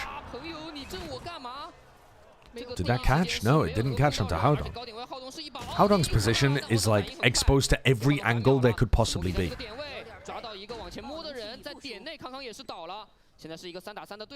Smoggy is now alone. Oh, they found Berlin. They know that Berlin is here. But they're not proactively looking for him. They're just waiting for him. Okay. They still find him, though. And now it's a 3v2. Big catch onto the lurker. Alright. Smoggy, where is your fucking Fade utility? Why does Smoggy just splurge out his Fade utility like it's going out of fashion? Every one of these retakes, Dude, every single time EDG go for a retake on A, they've used every piece of Fade utility. Every piece. Smoggy just splooges out the Prowlers like they're going out of fashion. And it's crazy as well because they have so much information in this round. So much info. They had a deep alarm bot on B. They don't need to be Prowler in B. They have people pushed out on C without the Fade, so they didn't use a Prowler over there either. Like, what is he even using them on? What's he doing? Is he doing loop-de-loops with them? Creating a little racetrack in spawn? What does he use them on? 而这一分过后，因为上一把起到了一把奥丁，起了一把明车，这一分 EDG 只能存钱了。经济的消耗有点大，不过分差还是足够多的。All right. TCH tucked in the corner against another team that's taken rebel control. Uh-oh. 这个 A 厅确实感觉也不太好抢，抢下来主要是你没有办法进一步往前推了。哎，给了一个高速通道，但是没有进，在骗拉扯防守方的一个架枪位置。They break turret. That's going to apply a lot more pressure over towards the C defenders. And EDG are just taking a gamble right now that they're ending B. They're like, they went and broke the turret, but they didn't commit. We think they're ending B. And then when the B players haven't seen anything, they're like, okay, maybe not. And now they just spread back out 2-2-1. Oh, Kang. Oh, my goodness. Dude, does he showstopper here? He could. Oh my god, he just spotted somebody. He peeked before the paranoia came through as well.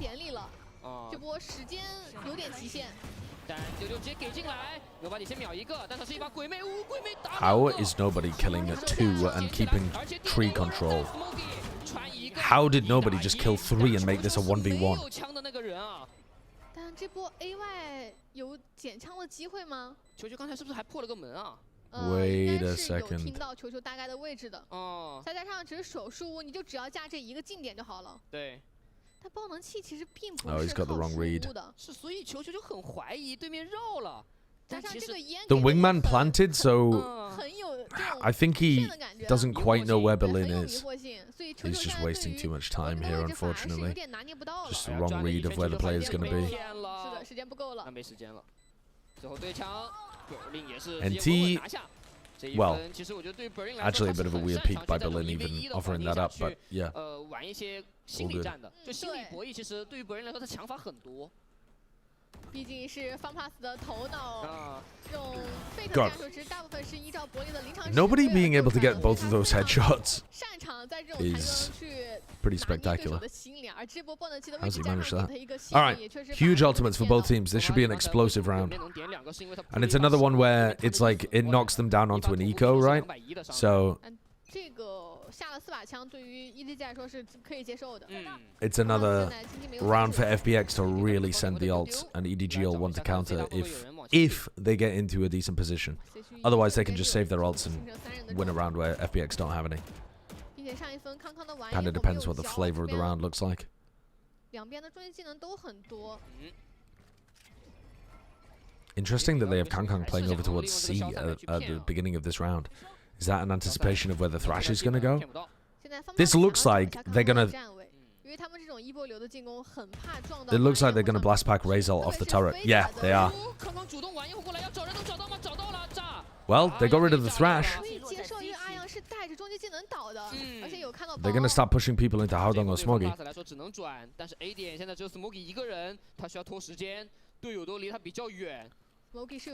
Smoggy hasn't used any of his Prowlers yet. He's going to use one of the Prowlers to check. The Prowler doesn't even go far enough. He fade ults with 40 seconds left and catches 3 players. And then he's going to play offside. So Smoggy needs to, if they're playing a retake, Smoggy needs to not use his Prowler or Horn. Oh, perfect from nobody. The timing on that snakebite could not have been more perfect. And they mashed them. Well, EDG playing Lotus significantly better than we saw them play it against Rare Atom, but also against a very different composition, right? But yeah, decent performance from them. Decent performance. Way better than their Haven performance too. Oh. Ooh. Close, close, close. Oh yeah, I wasn't even live. Don't know why. 我觉得这个狭窄的路口，如果你要转点的话，你势必会吃到很多的技能效果，很多的枪线效果。我觉得这个可能是对方老师来说他们无奈之举吧。主要是当时时间不够了。Yeah, I think nobody just has a very do the Pokedoku. Okay, good idea. Let's do the Pokedoku. Yeah, I think nobody just has an extremely feast or famine kind of playstyle. No matter what he's playing, but at the same time, when he's playing Viper, he's not doing stupid stuff as often to do with like running in aggressively and dying. I think it has tempered that aspect a little bit. I mean, we saw him peak aggressively over towards C on Haven and get punished for that. But most of the silly stuff that he's doing on Viper is just about not using his utility correctly. And on Lotus, we actually saw some great utility usage. The snake bites to control Tree when he had the Ghost, and the snake bite in the final round there as well, both really, really good. Okay, let's have a look. Mythical. What is a mythical Pokemon when it's at home? Like, is Registeel a mythical? Okay, we need to be careful here, though, because there might be a couple, like... Can I think of another Steel Pokemon that doesn't have an evolution line? Because, again, Registeel would be an obvious answer there, but is there another mythical Steel Pokemon that I can think of? Bugfire, the Volcano Pokemon, right? Volcarona. Fire Steel. Fire Steel. I don't feel like this should be that difficult. Fire Steel.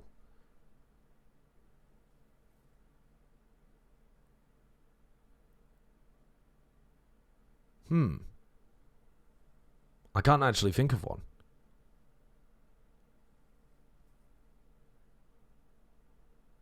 Huh. I can't think of one. Alright, no evolution line, and it's a bug. That's got to be pretty weird as well, doesn't it?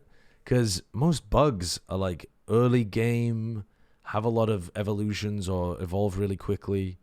What's a bug that doesn't have an evolution line? Crap, man. I don't even know what the Unova region is. I'm getting tilted already.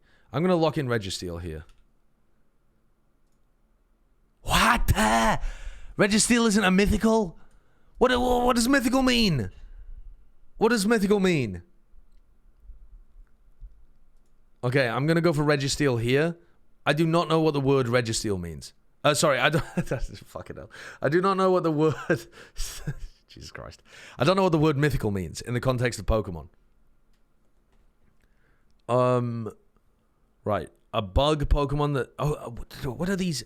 Right, what is a mythical steel Pokemon then? Chat, I don't know the definition of mythical. Chat, what is the definition of mythical?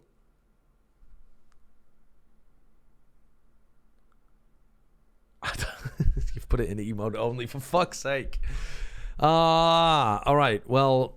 What other steel Pokemon do we know that are legendary, mythical, something like that? What the fuck is a mythical Pokemon? Legendary Pokemon are typically encountered over the course of each story in a Pokemon game, with some reserved for post-game encounters or trades. Mythical Pokemon can only be encountered through outside means. Mythical Pokemon can only be encountered through outside means. So stuff like Mew, where you needed a event to be happening. Well, bloody... I don't know. I don't know what a steel-type Pokemon is that's got an event around it. Oh, what about, like, Dialga? Dialga's a steel-type. I feel like that's a legendary. I think it's a legendary Pokemon. I think that's definitely a legendary. I don't think that's a mythical. I'm not going to go for that. All right. Come on. We must know some others. Bug. No evolution bug Pokemon. No evolution bug Pokemon. Oh. Okay. Oh, but in Gen 1, Scyther didn't have... No, not Scyther. Yeah, Scyther. In Gen 1, Scyther didn't have an evolution line. But now it does, right? Because it has the... What is the evolution called? Scyther and Scizor or something. Yeah, Scizor. So... So that's probably a bad shout. What else? What are some other bug-type Pokemon? Ooh, I know a bug-type Pokemon that doesn't have an evolution, I think. I don't think this has an evolution. Heracross. Although there is a Heracross Mega right there, but that's not an evolution, is it? I don't think Heracross has an evolution. Unless they added one? But if they have, I mean, I'm fucked, aren't I? So let's just go for it. Yeah, nice. Okay. What region is Unova? I don't know what region Unova is. What is Unova? Gen 5. Oh, fuck, I've played Gen 5. Wait, what's the name of the game? Black and White 2. Oh, my God, I've literally played that gen. Is that the one with Giratina at the end? And the three, like, lake Pokemon? No, that's Gen 4. Fuck. What the hell was Gen 5? Wait, the game started already? Dude, they're so efficient. No, it hasn't. You're lying. Stop lying and gaslighting. Fire Steel Pokemon. I must be able to think of a Fire Steel Pokemon. I don't understand these mythical things. All right, do I know any legendary bug type Pokemon? There's that weird like landform one, but I think that's grass, isn't it? Bug. Oh, there was a bug type Pokemon. Wait a second. There's a bug type Pokemon I know because it knows that move that increases its special attack to like a ridiculous level. Oh, what is it? It knows a bug type move that increases its special attack like crazy, and I got it in a randomizer once. And it was just carrying me.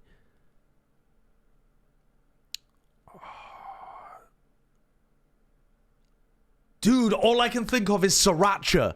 Dude, it's not called Sriracha, but it's called like Sriracha. Jirachi! You son of a bitch. There you are. I think this is a bug type, isn't it? No! Is that not a bug type? Am I mixing it up? Celebi. Is that what I'm thinking of? Wait, Celebi. Maybe I'm thinking of Celebi. Oh, I'm trolling. I'm trolling. I thought one of those was bug type. What am I thinking of? I'm sure I'm thinking of that. I can't. Oh, for fuck's sake. Jirachi is steel type? No, Jirachi is not a steel type. You're trolling. Jirachi is not a steel type Pokemon. What? Since when? When did they change that? When did they change it from bug to steel?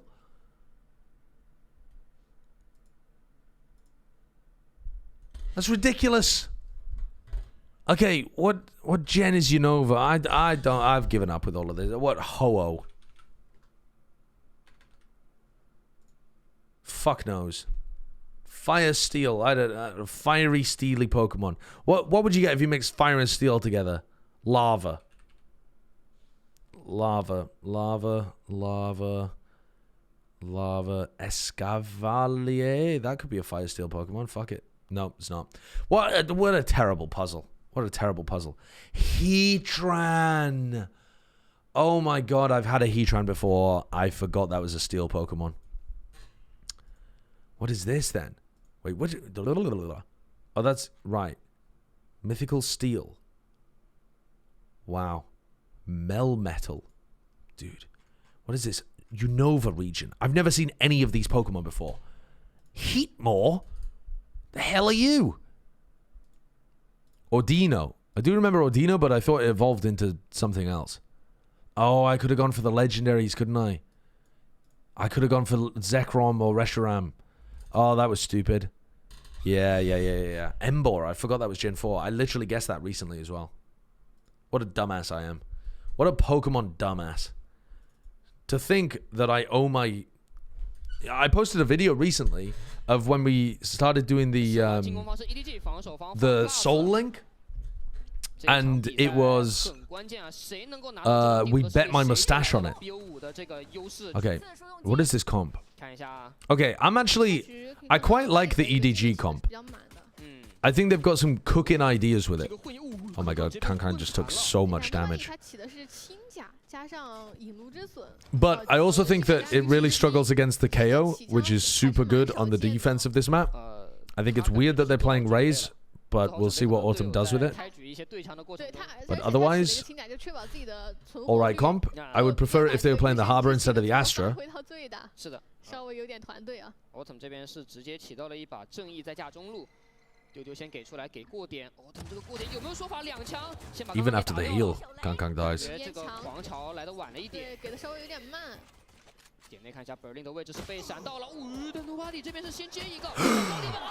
Oh, the whiffs from Ayoung. Oh my god, nobody just ran into the site and killed 3 of them. I mean, you just can't be allowed to win that pistol. I'm praying that Lysol wins this. I'm praying that Lysol wins this. He totally could as well. These players are so weak. No. How did nobody kill 3?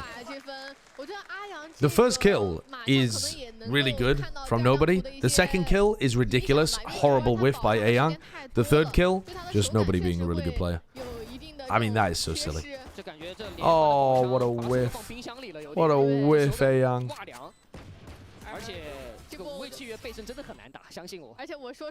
Ridiculous.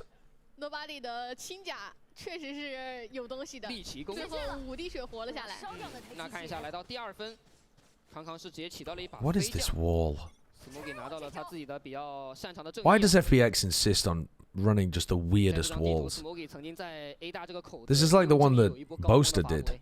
It's so strange. 开局有枪械优势，照惯例还是要慢打。 I do like the lineup, though, on the other side, here. I think this attacking Viper Orb lineup is good. Nishao close. They know he's close. Dog to clear. And they absolutely obliterate him. Wall goes up. Now the high tide can go up as well. Haodong making sure he doesn't get caught by it. Haodong! Any wallers? Nope, he's going for the wraparound play. Okay, they kept 3 players alive. Surely Smoggy can, yeah, find another Bulldog. Alright, so they saved 2 Bulldogs and a Guardian out of the bonus, or into the bonus rather, which is pretty good. This might be the first time I've ever seen either Gecko or Raze on Breeze. The Gecko's not bad with the Neon. It creates these situations where you can get the plant down and throw utility for the Neon to entry.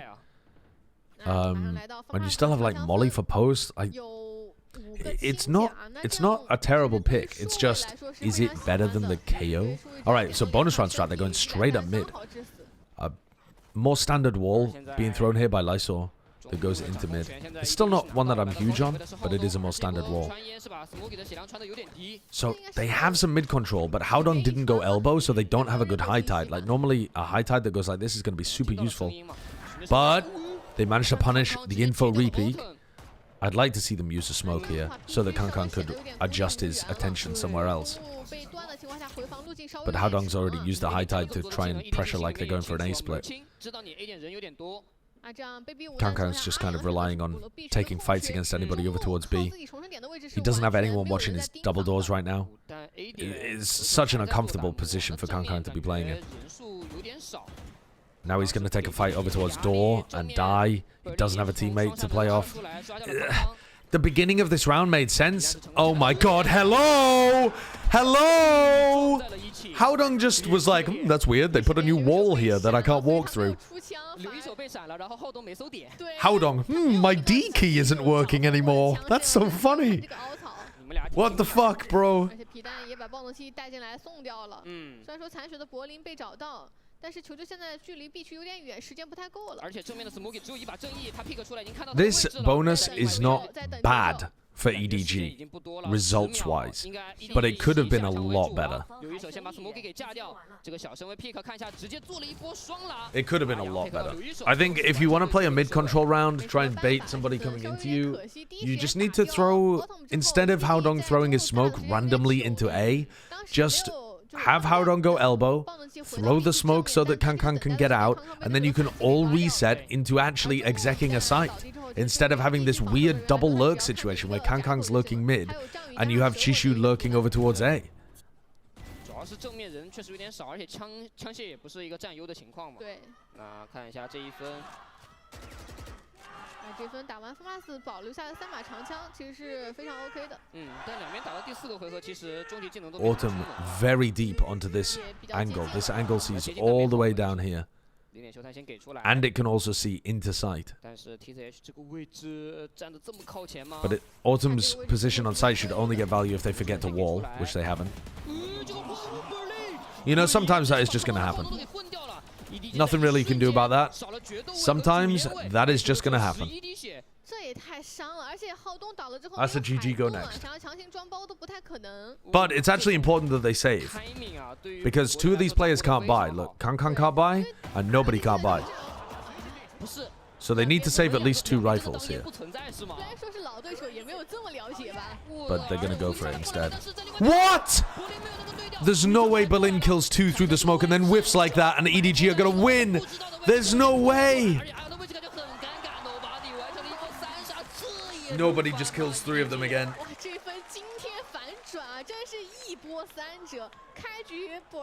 Holy shit.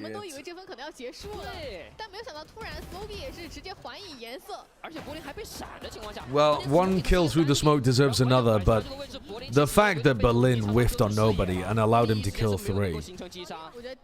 Nobody is getting away with murder. Actually, no, he isn't. He isn't. Nobody is just getting whiffed on. He's not doing anything stupid. Nobody's not playing like a maniac and getting away with it. He's just playing really standard stuff, and people are whiffing on him. And then he ends up getting multi-kills afterwards. If you whiff on nobody, it unlocks his multi-kill potential.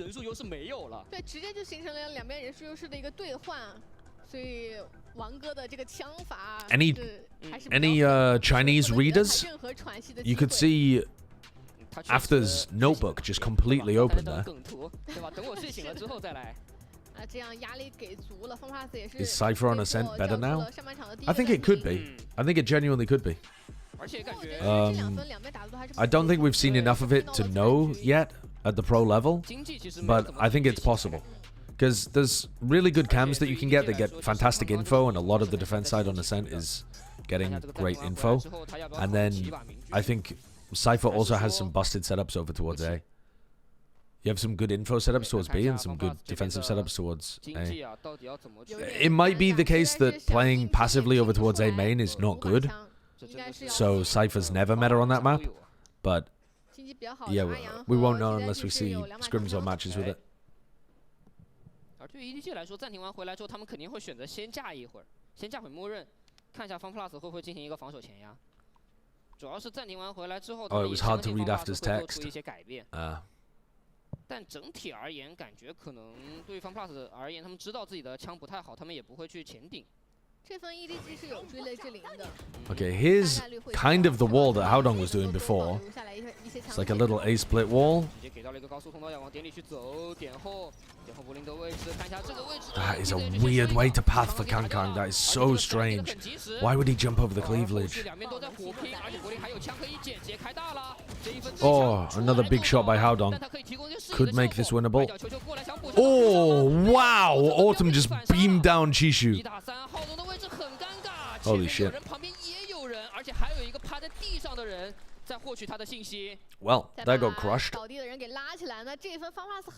Yeah, that was with a classic. How did they manage that? Insane shots by Autumn. But Kankang jumping on top of cleavage there is just always going to be at a disadvantage against everybody that would be in backside. And also the high tide that they throw doesn't reach all the way. So like the high tide only reaches to about there, which means that anybody on this side of yellow can see you. So he's just exposed.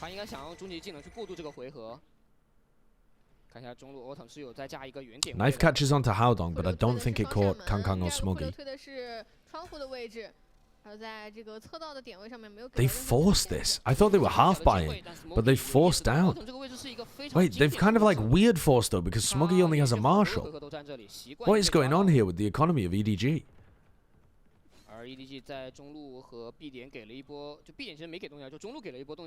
They've thrown the same wall as if it's an A split.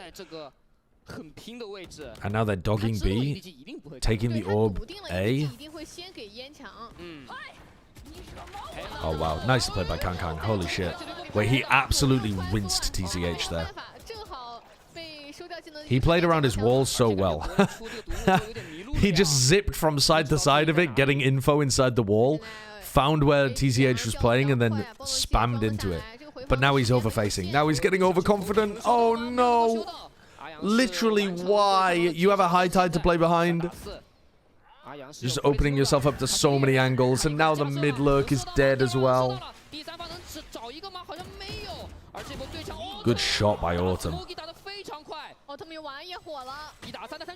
Autumn dies. They body blocked the molly. Not deliberately, but they did.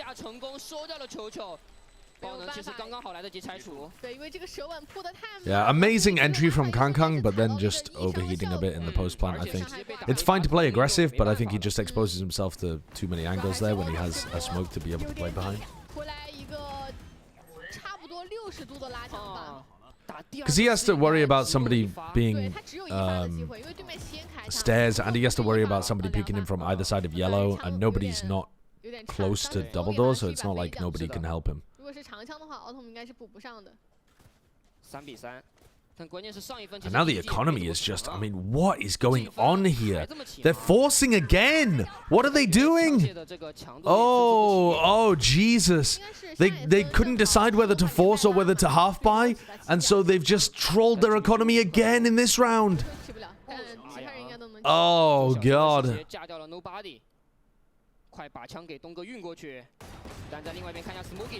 You need to call a timeout here.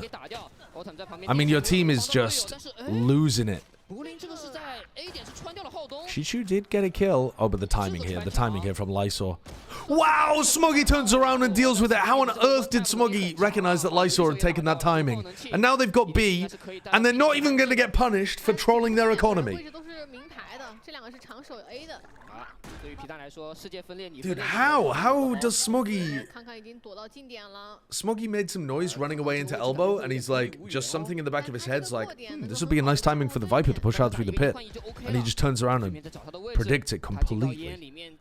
Unless Lysor made a footstep or something, but... Ooh. Oh no, good trade from Berlin. 1v1, but Shishu has pit. Don't swing out of your pit, Shishu. Just don't. Just don't. There's literally no reason. Nice. Well done. Well done.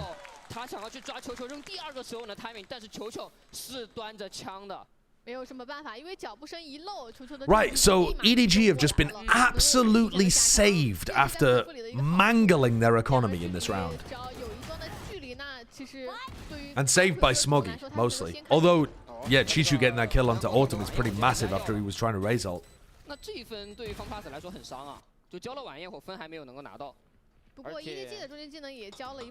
That takes a massive ultimate off the table as well. Although, having said that, raise ult looks kind of shit on this map.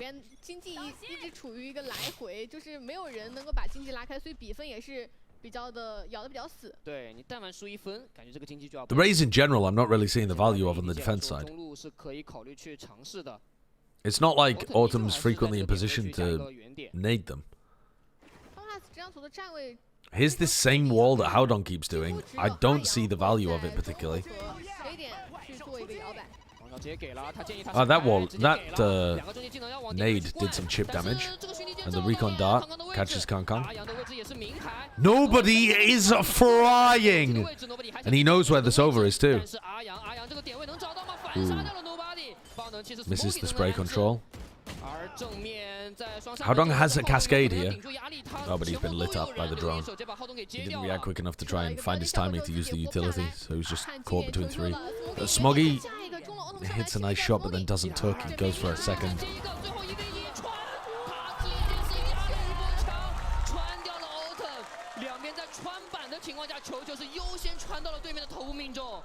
I feel bad for FPX, man.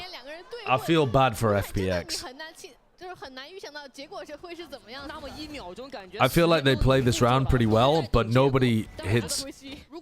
I mean, I guess those players in backside are just looking completely the wrong way, actually. Nobody wasn't even taking aim duels there. He was just killing a player that was like knife out running. What was Berlin doing? Oh, not Berlin, TZH. What was TZH doing on A there? And now the economy pressures on FPX. 柏林是一把飞将，飞将要顶出来吗？他架着小飞将，但是飞将跟明区的对位，康康的反应更快啊。主要康康的容错也更低一些嘛。就对于 Berlin 来说，如果他想完成击杀，一定要打头部。Lysol wants to go for a push. Haodong's watching it. 他的枪还没有稳住。但留一手这个位置挺大胆哦。 拼了点啊，有注意到地图上是拼了点的，所以留一手的位置可能是已经被看到了。可能被东哥小神卫 pick 已经察觉到了。是的，他这个位置会变得有点危险。而对于 EDG 来说，他们也是。现在我觉得 EDG 他没有选择去。The EDG guys are very spread out, but they don't actually control much of the map here. 顶川没有看到人的情况下，你可能会觉得 B 区是比较空手的，而且确实。Kangkang is probably not going to check right underneath him. Oh my god, he does, and he hits the no scope. Wow. Good awareness from Kangkang. So they use the wingman to get the plant down over towards B. They use Haodong's wall for it as well. 但是他是个霓虹，他跑得太快了，他跑了，你抓不住他。TZH 出来扑了个空，什么都没看到。而且现在3个人重新回到 B 区，这个时间的消耗，说实话有点久了。正面 Autumn 要怎么出来？他这把飞将感觉不太好操作啊。 而且有狙支架，没有烟的存在。看到了，康康用明狙先狙一个，把 Autumn 给狙掉。而且阿阳的位置也是被 Smokey 给收了。那最后 TZH 虽然捡到一把枪，但是他要面对5个人，先打一个，把 Nobody 给清剿掉。但是这个位置感觉他已经是明牌了，对面要过来搅自己，控制技能先提出攻出来，先打2个。 他把康康也秒了，后面有人要过来接自己。Smokey 这波对枪还是 TZH just got his ult up, and that cosmic divide could be really important for winning a retake at some point. Cosmic divide is crazy good on this map for being able to just lock somebody out because people play offsite post plants quite a lot, or at least they play like some people offsite almost all the time.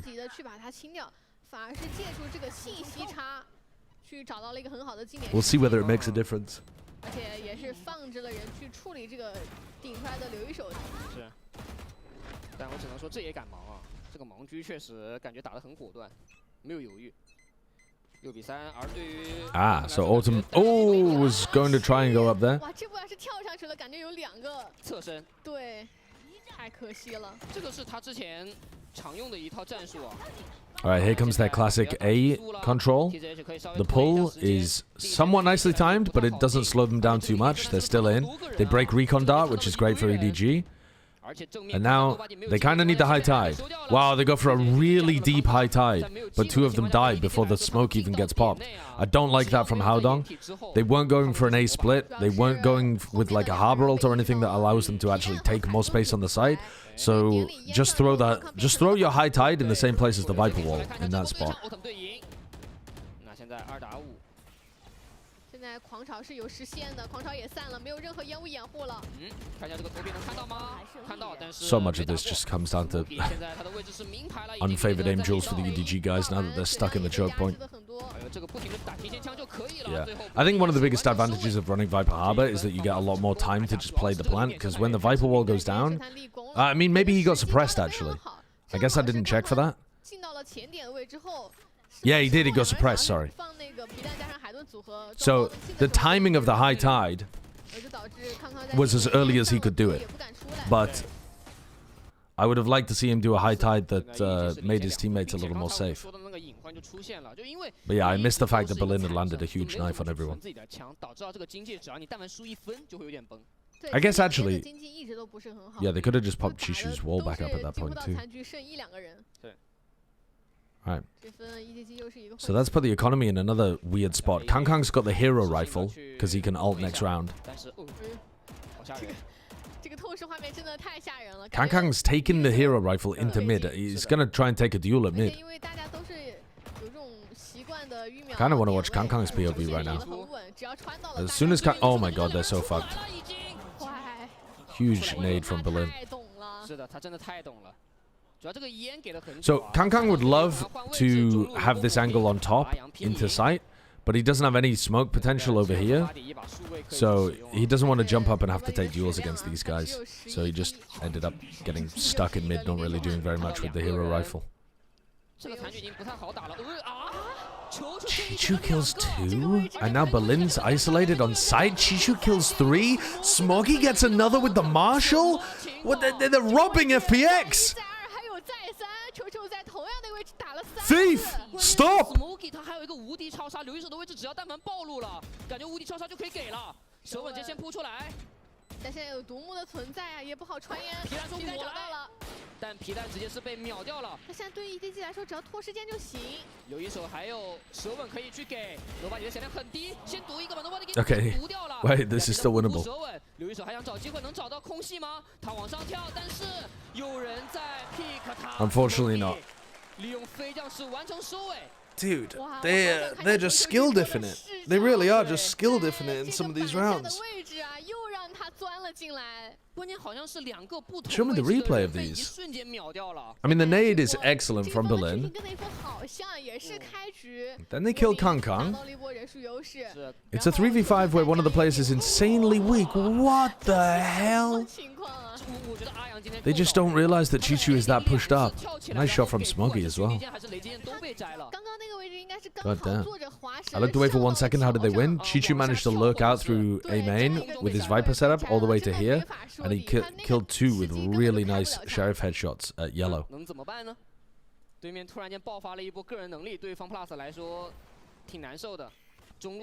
Another situation where Kang Kang would have only had his ult to play with in this round, but instead he now has a rifle because they won instead of lost.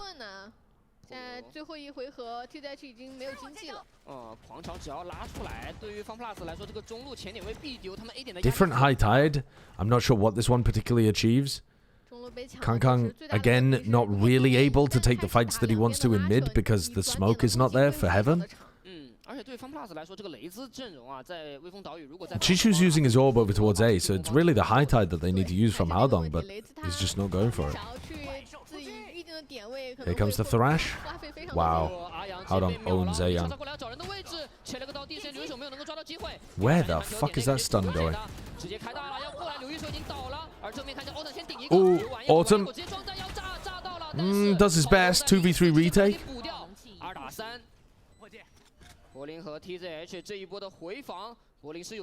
So Berlin has ult here to stop any kind of post plants. I don't know whether he knows that Chichu and Smoggy don't have post plants. So Berlin might choose to ult here just to try and stop the snake bites and the mosh pit from coming through, even though they don't exist.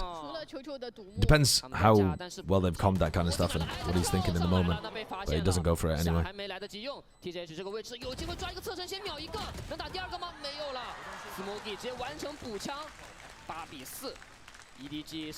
Haodong has 4 ult points on the final round. He hasn't ulted. What do you mean? He did. He used Harbor ult in one of the previous rounds.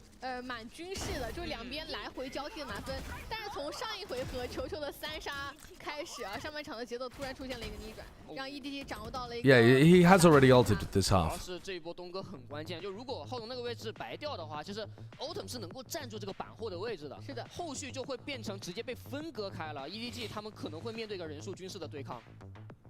Okay. 8-4 half.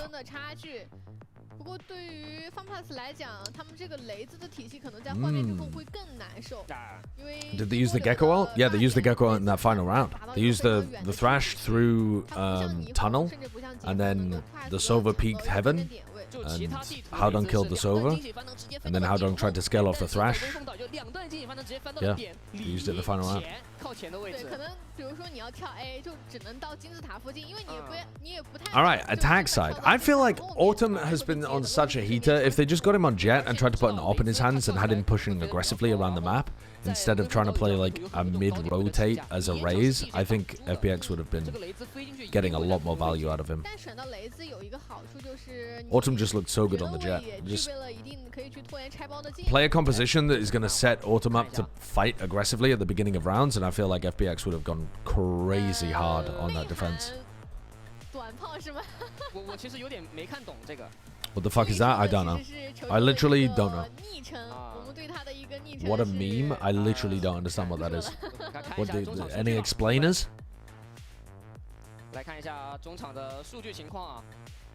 How is China Valorant looking? Not amazing at the moment. I mean, good in terms of there are some teams that have more depth now. So there's more depth to the scene, but it's not peaking that high. But it's definitely deeper than it used to be. It's a Chainsaw Man meme. Right.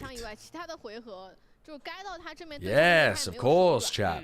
I, like you, or read Chainsaw Man, the manga. Of course, didn't you like the most recent episode of Chainsaw Man? Where, you know, the thing happened? I'm sure we can all bond over this shared experience.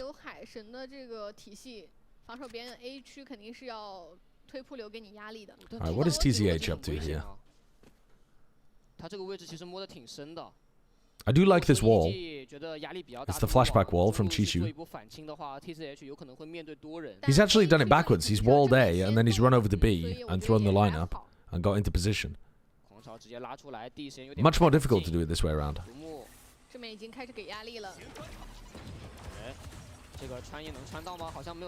This wall is going to be great for Haodong to play with, though. Oh, he gets owned by Berlin. Tragedy. Yeah, they need Haodong to get one there. 也是让 TZH 偷到了两波背身的机会。现在这个残局回防已经很难了呀。 It's basically a moment in the manga where the main character's older brother figure is turned into a demon, and that's the moment he learns what happened, and that he's now an evil thing sent to kill him. Oh, and it's Kankang with a shorty. I mean, Autumn's been getting more kills with a shorty, I think, than Kankang in this series so far. 而且拿下首相局之后可以缩小一定的分差，那这样下半场进攻边的压力就不会那么大。并且手枪局拿下来，对于防守边想要起居的这个动作也有一定经济上的拖延。这个滚雪球，雪球感觉比较慢。Looks like he just kind of whiffed a bit on Autumn. 哇，确实感觉 FPX 现在全员的状态又。Okay, so FPX winning the pistol is going to get him back into this thing. 是科秒。惊喜翻腾是用来抢中路的。Interesting high tide at the beginning of this round from Haodong, rather than using the cascade. Now, of course EDG are not going to win this round, right? We've seen them hit some absurd stuff with the sheriffs, but there's only one of them with a sheriff. It's not even possible for them to win this round. I'm just going to sit back in my chair because it's a guaranteed round win for FPX. They're going to clear the right side for Smoggy. In fact, he's going to give away his positioning with the Dizzy. It's actually so free. Does an OCE player count towards an import player? Yes. 开进了3连发，命中身体就可以直接击杀没有护甲的人。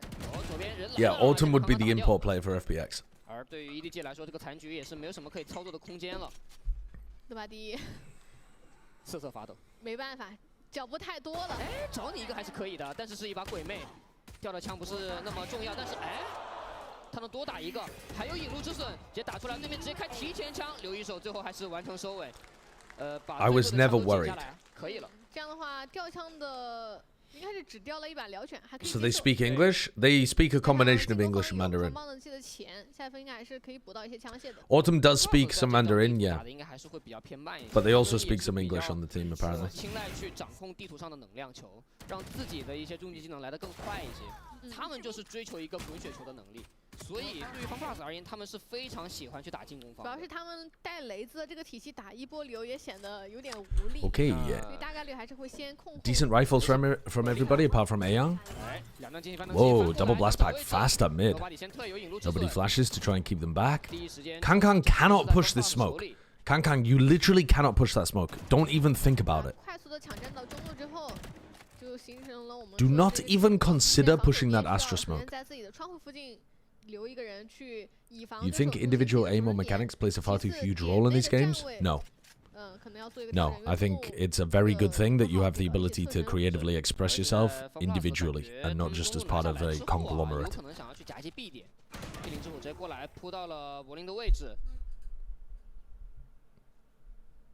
What sport is there in which individual mechanics don't play a large component? 好像应该是康康拉了出来，被刘一手给接了，但球这个点位，面对有3个人他在勾 ，Nobody 在后面打，把 Autumn 给先收了，而且后续柏林是不是能够意识到自己的位置？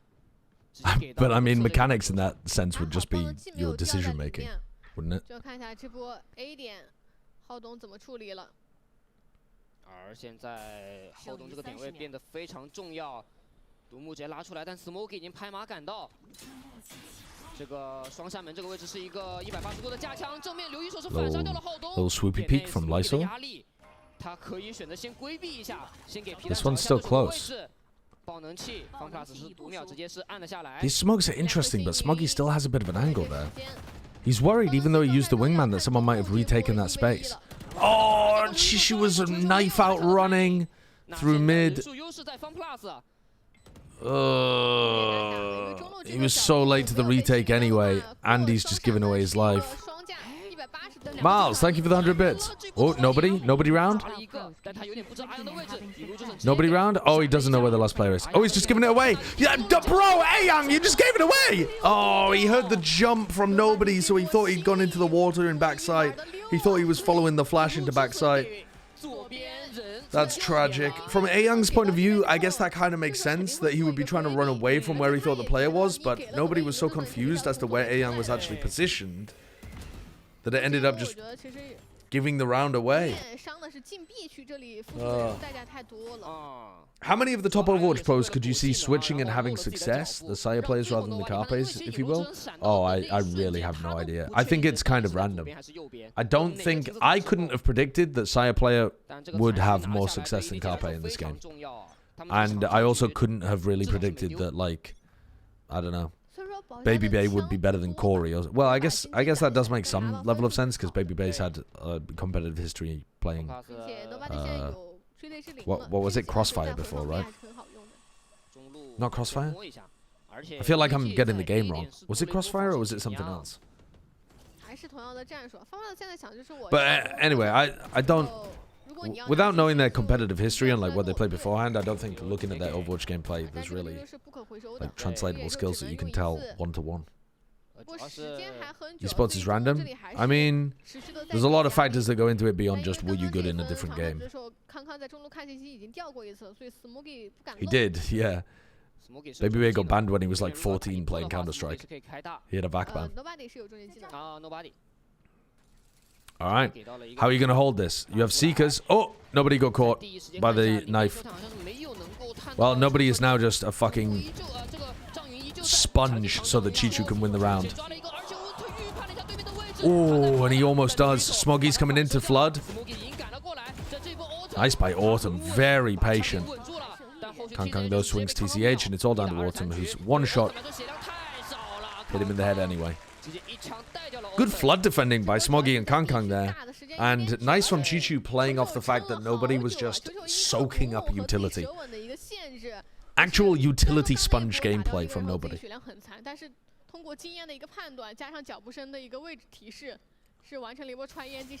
Ah, it was Crossfire. Right.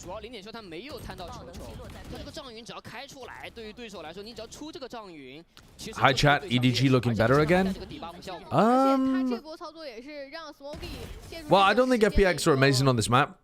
So, EDG are just kind of skilling it. But EDG looked terrible map 1. And they looked better again map 2. And now they just look alright map 3. But with ridiculous individual aim. I mean, holy shit, they just decided to crush them as they were coming through the choke point there. And Haodong is just holding down A main. Why raise over Jet on this map? Don't know.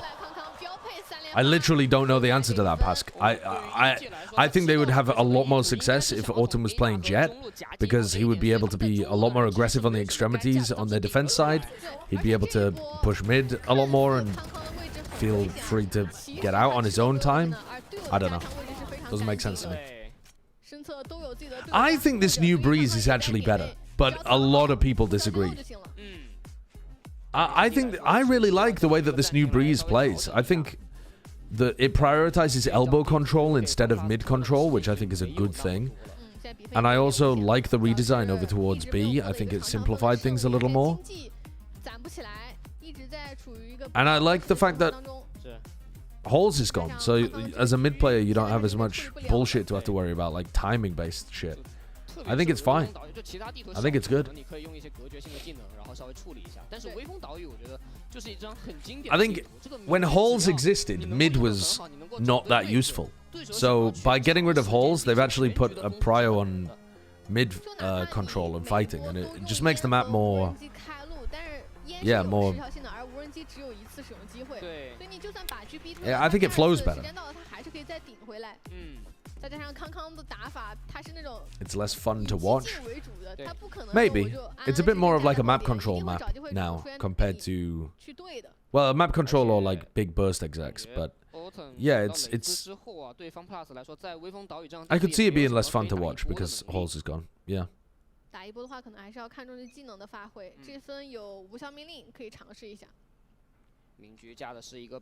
Alright, this round they're going to try and take some elbow control.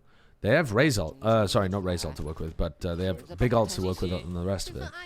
They're going to Astra Smoke up towards here. Alright, so decent mid control here for FPX.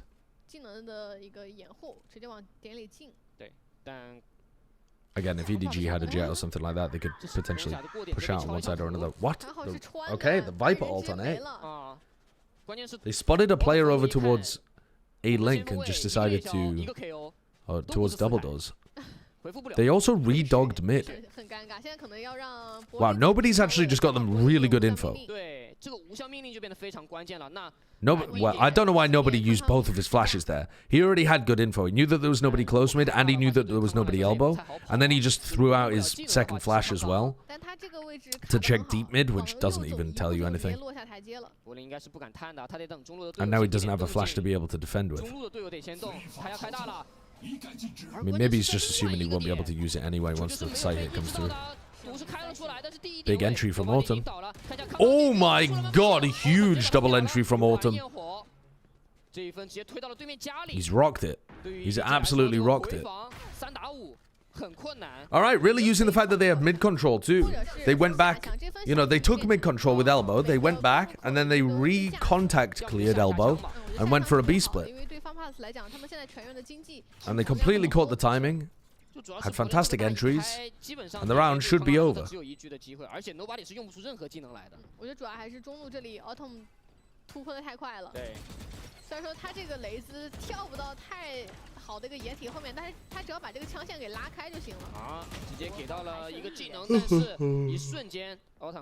Yeah, 7 maps is the right number of maps. If you have 5, it makes BO5s just ridiculous. And what the hell? 7 is a nice number for most pro teams to have, like, you know, 3 or 4 that they're really good at, and still have some weaknesses in there. You don't just get everybody being good at every map, and you also don't get people being terrible at tons of maps. You get a nice blend in the matches.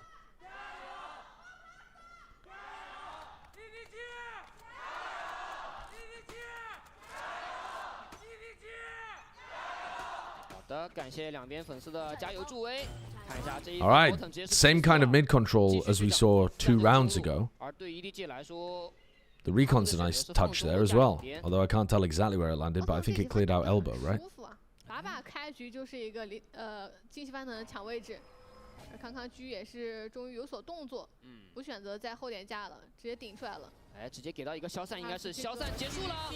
Nice idea with the recall smoke. The idea being that TCH and Berlin are supposed to be double facing on that angle, but Kang Kang managed to get himself into a spot where he could just isolate one.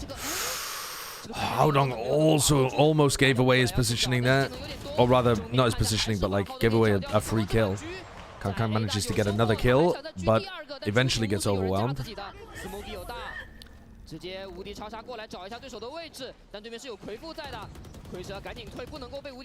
I haven't really been impressed with Haodong's Harbor on this map. I don't think his high tides have been very good, and I also don't think that he's been able to anchor A particularly well. And he's not choosing the right timings to back up and play passive A. Whoa! Chishu just went for the mega wide swing and distracted them, and Smoggy killed them both. Holy shit. Show me that from Smoggy's POV. They got so distracted by Chishu. This is... What I love about watching Chishu is that he reacts with his movements so often. Like, if he gets surprised, he doesn't try to out-aim his opponent. He tries to dodge them. Look at this. Berlin and Aeyang both just trying to track Chishu as he wide swings in front of them. Just throwing in a super wide swing with a little break in the middle. Lovely movement.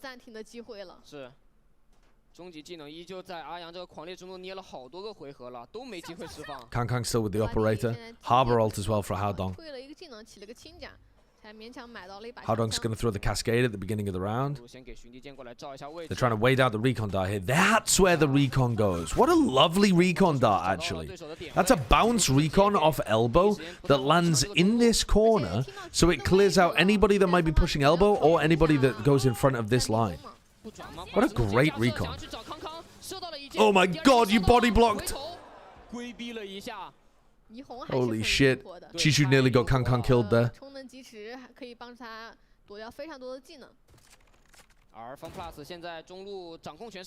Nobody has used all of his Sky utility. And they need info.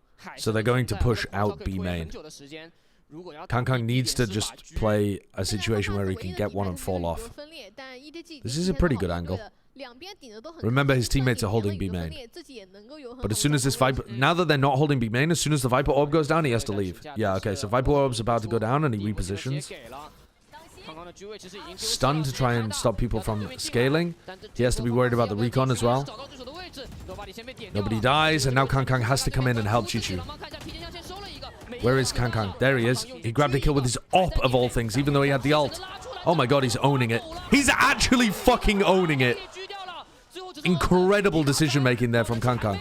He still dies, but they're in a 2v1. That should be fine. Yeah, wow. What a fucking round from Kang at the end.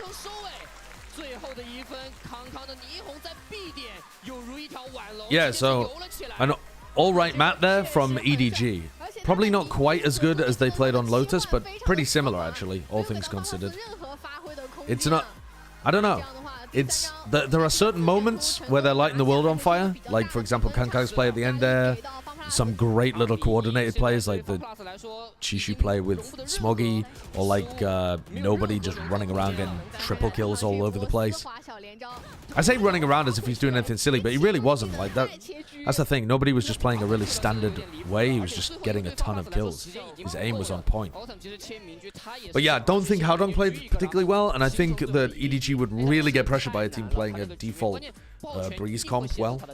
I think that the like aggressive flanking from an aggressive Jet player on defense they would struggle with without the Sentinel and with them bunching up so much on their attack side. And also, yeah, FPX had a couple of whiffy moments. They probably should have won the pistol to begin the entire map.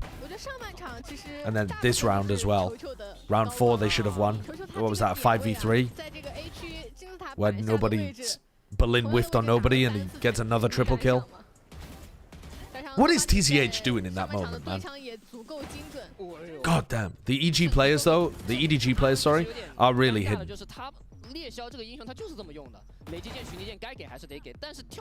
They were also just getting outskilled against Rare Adam. They were getting owned by Stu. That second shot from Chishu is fucking ridiculous on AR. He's jumping from bridge. Yeah, this is a BO5.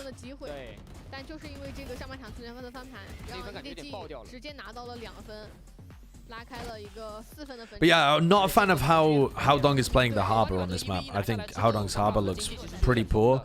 Chishu, nobody, and then Kang kind of saving them.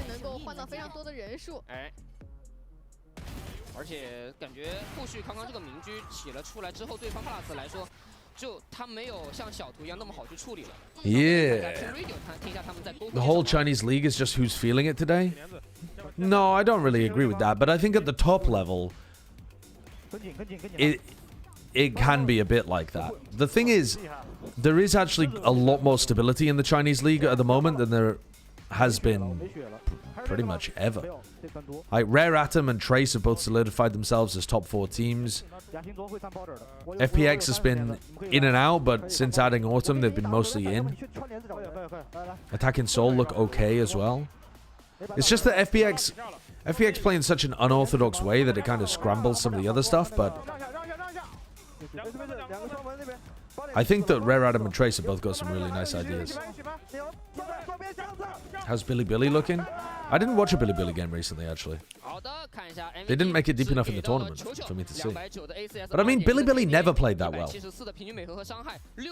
I know that they beat NRG twice at champs, but they never played a fundamentally like a good game.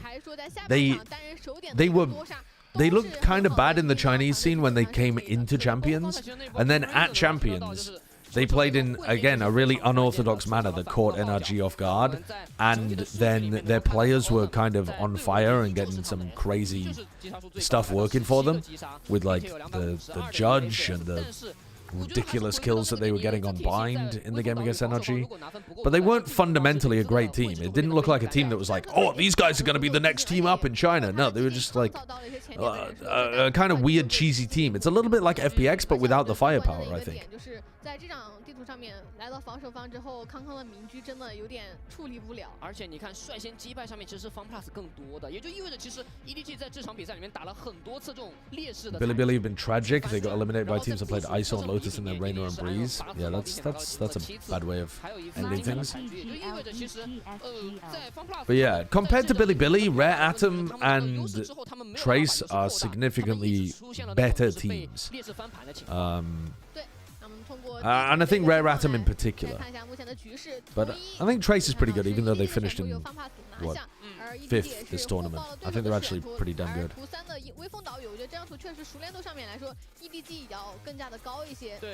Bunny Wreck, thank you for the 3 months. Yeah, Yosemite had a life game on Bind against NRG. That was a crazy one. And the NRG guys were just not hitting in that series too. Yeah, Rare Atom and Trace is not just a lot more team play. I do agree with you, Alistraz, but I think it's also just it's better ideas. Better ideas and more ideas too. Especially with Rare Atom. They've got really nice ideas. Very good at punishing other people's mistakes, I think. And playing like a fundamentally good game. Do you think today's the day Kong gives us a Cypher masterclass on the Sunset? No, but that might be what his team needs for them to win. How is the Neon pick over the Jet? On which map? Because they weren't playing Neon on... Oh, wait, you mean EDG? I was thinking about FPX. The Neon pick works for this composition that they're playing, because they can run big execs where the Neon walls into the site, and then you combo like the Dog and the Dizzy, and the Neon just has a huge amount of entry potential. If you run the Jet in this composition, it would be fine, but you wouldn't have as much of the safety to be able to solo entry. So I think that's one of the reasons that they're going for it. The additional wall and also the stuns give you great prio over A main control. If you're attacking, you can stun A main, and it's very difficult for the defenders to be playing aggressively there.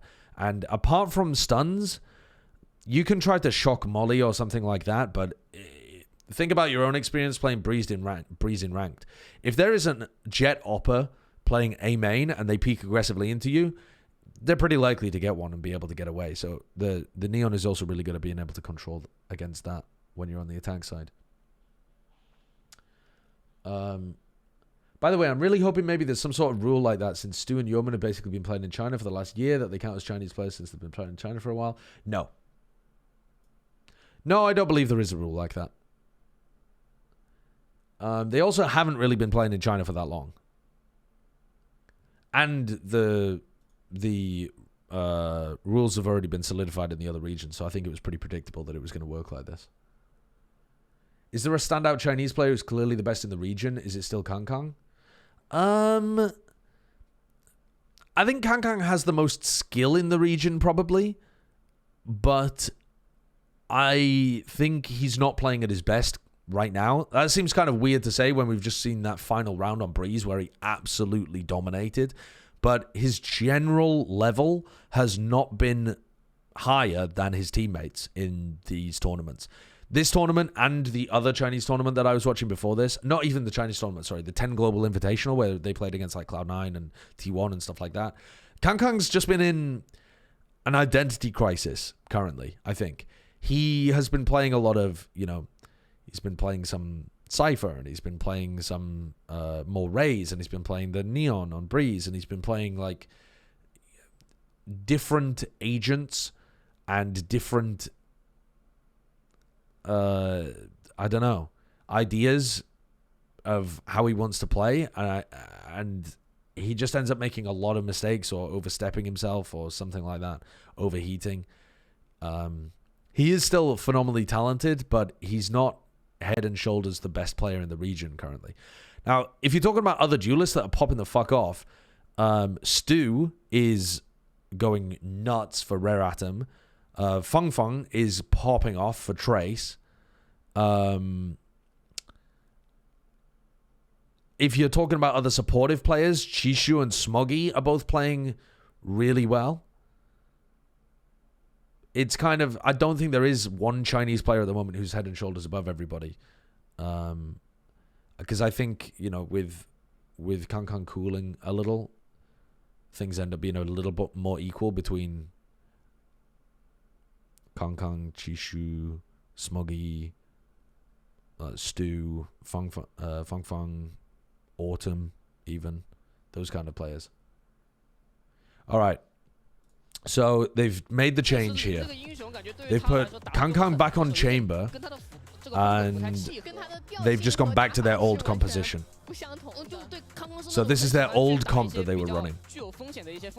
I think they had some decent ideas about this, but a lot of the teams within China were already coming up with ways to counter them. Aang's Sova pick is not going to be as relevant because there's no Cypher to counter, but maybe the shock darts will still... I think it should be easy to place the chamber trap in a place that doesn't get broken by shocks.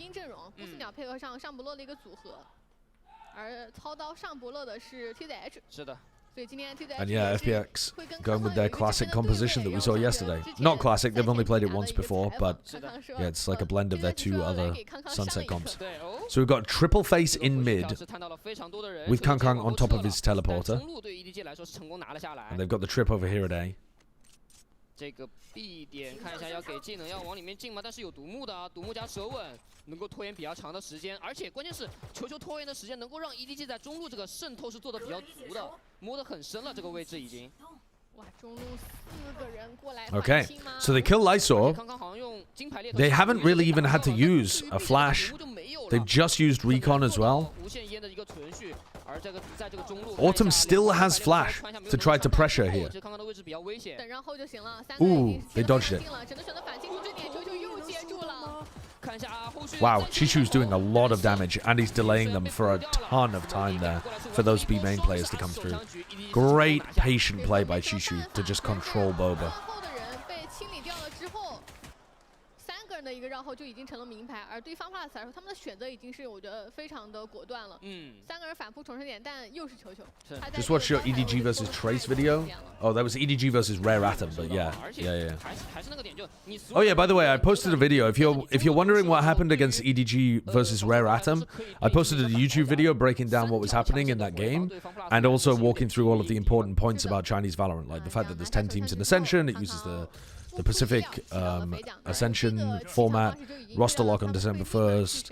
The teams are going to be announced for VCT in early December. Like all of that information in a video on my YouTube channel. And I released it like 2 hours ago. So if you want to go and watch, you can do.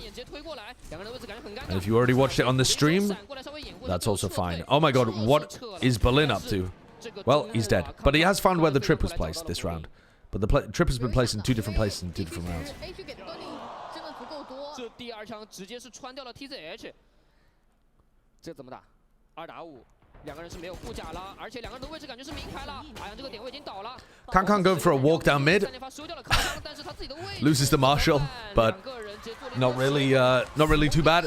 Smoggy is now 3 away from getting his ult online, which could end up being pretty crucial for them in one of these rifle rounds coming out. Do you think any of the other teams other than EDG would be able to compete when they make it a Masters? Yes, I actually think that a lot of the top Chinese teams would be competitive. Whether or not they'd be able to like get top 5 or something like EDG have done, I don't know.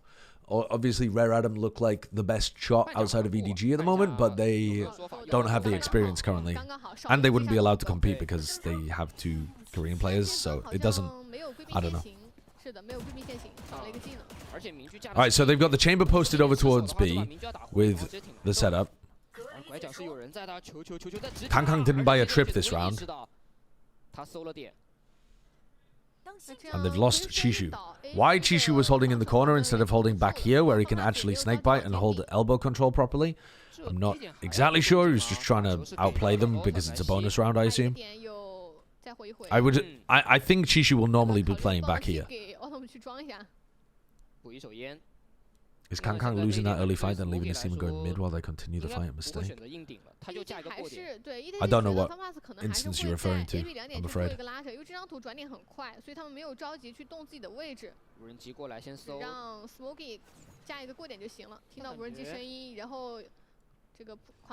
Look how good the harbor is, man. Dude, the harbor is so much better on this map. 第一时间踩雷飞剑没有选择给啊，稍微等一下队友回防。要等 U 爪应该。啊，滑车巡游直接过来找到了近点位的 Autumn。Autumn is 1 away from Phoenix ult too. Alright, let's see the retake. The retakes are normally fairly decent. On top. Gets broken. Be nice to combat that with the paranoia, but they're gonna paranoia afterwards. Oh, the nade doesn't quite get value. Autumn's playing this nicely, just playing slowly, letting his teammates come and help him. I like that patience from Autumn.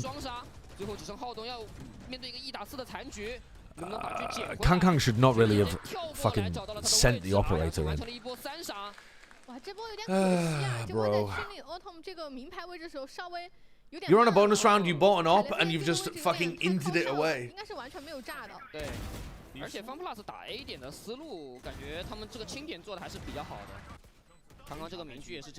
He could have played from a more passive position there in A link. He could have played from this side of A link and still tried to help his team with the op. And then he's got a much better chance of being able to leave and save it. Or Haodong has a chance to be able to run around and save it, but it was so committed. So now Kankan has a Guardian and Smoggy's bought a Judge. He could have bought a better weapon, but he's bought a Judge deliberately.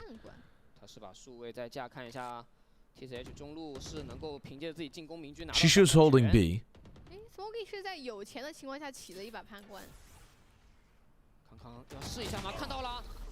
He gets out, does 100.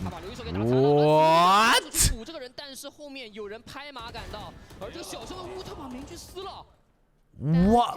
What was Smoggy doing? He was just blast packing into them with a Judge from range? No. Oh, yeah. Sorry. Pay attention. Okay. Okay.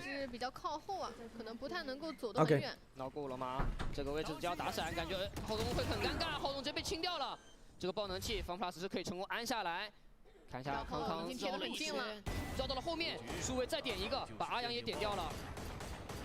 但是这个对于方 plus 来说，他们只要守好这个包就行。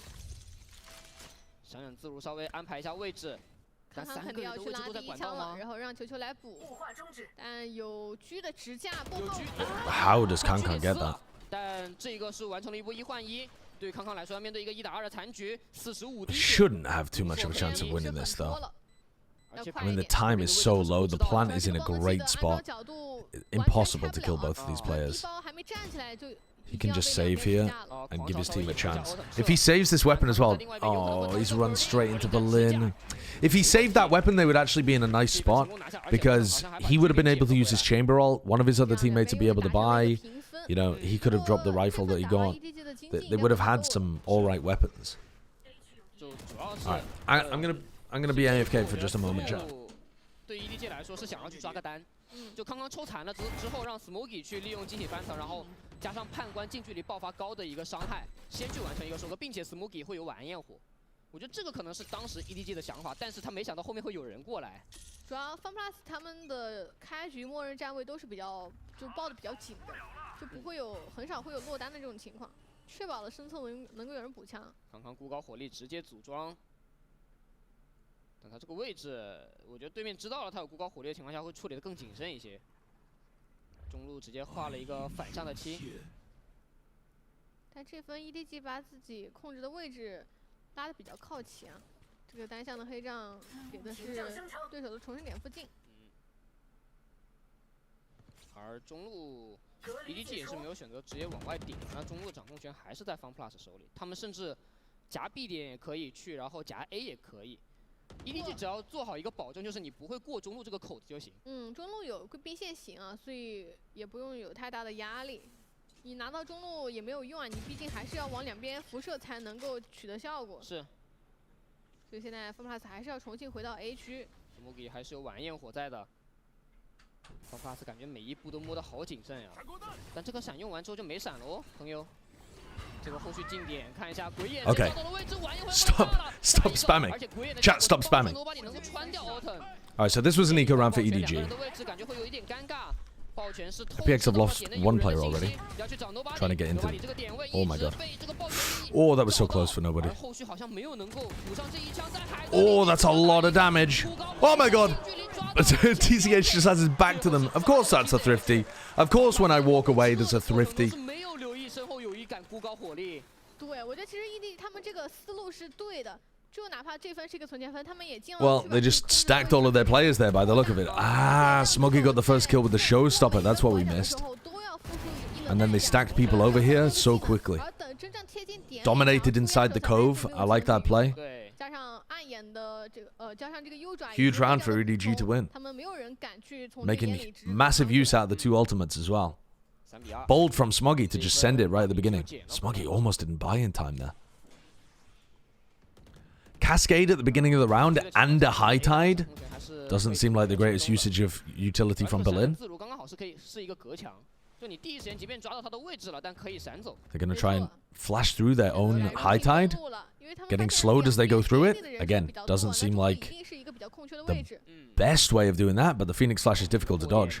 What the fuck? Oh my god, they swing it with the paranoia. That is a bold play to reclear that. But the paranoia is fat in that area, actually. Nice idea from Hadong and Smoggy. But now Smoggy didn't clear everybody. He got a pick, but they're still going to have to regain info in this area, right? They're still going to have to reclear this. So this gives a timing for FPX to split. So they're going to try and go into B. They have to be worried about a lurker here as well. So now they know where the Sova is. They know where the Phoenix is as well. Now they know where everybody is, so they don't need to be worried about the lurk anymore. These guys from mid can just rotate properly. Oh my god, that's so much damage. Dude, Chichu. Again. Nice Viper roll placement from Chichu too. Dude, Chichu the GOAT.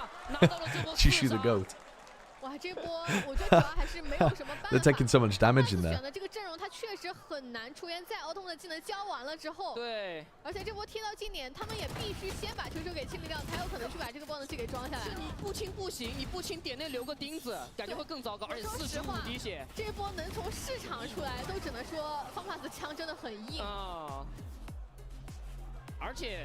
All right, two huge rounds back to back there from EDG have really flipped the momentum.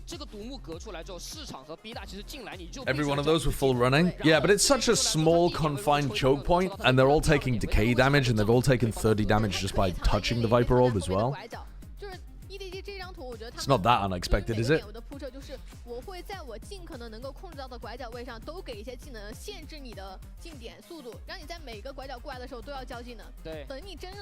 We run, we gun.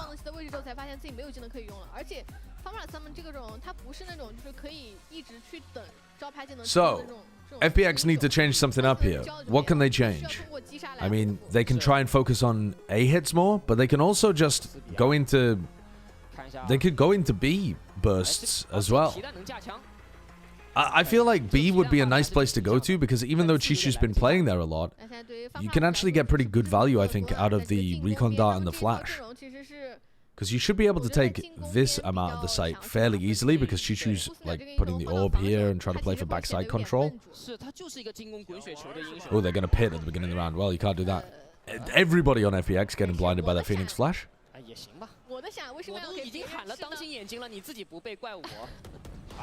Big paranoia. Howdong kills 2. Does get traded, and now Chishu's... Wow, Chishu's outside of his pit trying to control market. Dude, Chishu is farming. He left his pit at the perfect time, threw a snake bite and spammed, and got the kill on both of them. I know these are anti-eco kills, but just the timing and the decision-making is so decisive.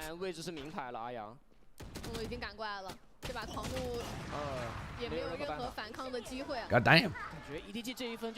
Read that wingman sign? I have no idea. EDG 的这种防抓点的能力是很强的，市场有暗眼 ，B 点正面有。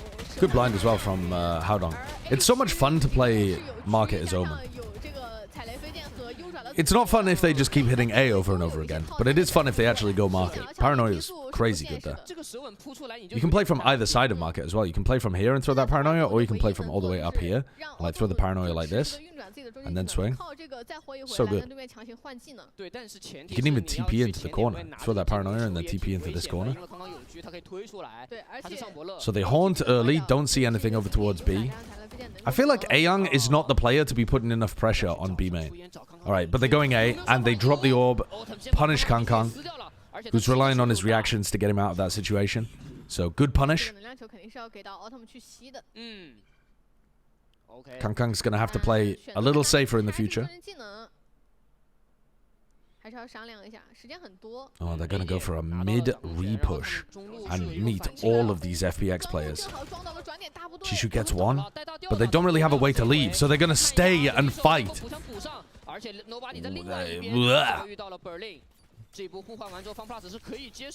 Howdong's going to try and take a timing. Berlin was watching for it. Good work by Berlin. And this round is over. So, that's how one pick can just spiral into a round loss. They get the first pick, and so EDG are like, okay, we need to do something proactive, so they double walk down mid.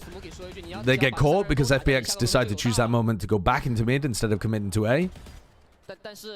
And then game over from there, pretty much.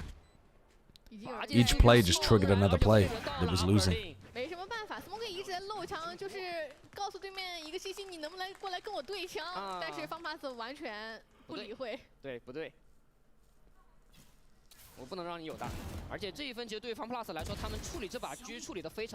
I think that was supposed to say, he don't know you, little bro. But it is a pretty nonsensical question, or sentence, when it says, B don't know you. It implies a command.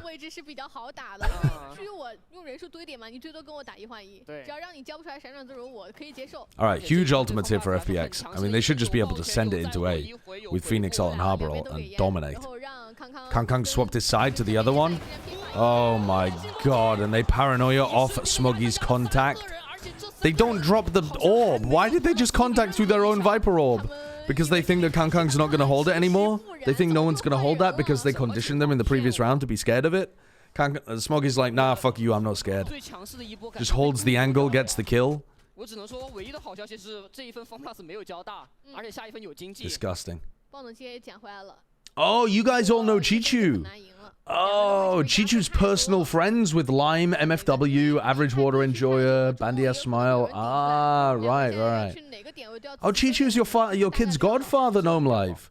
I didn't realize we had our own little personal Chishu Noah's Club in here. How's the Kang Chambers? He dropped 20 yet? No. He's holding important positions on the map for them, but he has been counted a couple of times. He looks alright. TMV did a video about how Kangkang doesn't really have like natural chamber setups and stuff, and tends to like try to play outside of his rendezvous, doesn't think about setting the trap at the beginning of the round, like all of that kind of stuff. But to be honest, him just being on chamber means that they have an op that's able to hold an angle, and that helps their defense so much. Because it allows the other players on the map to position themselves in very flexible manners.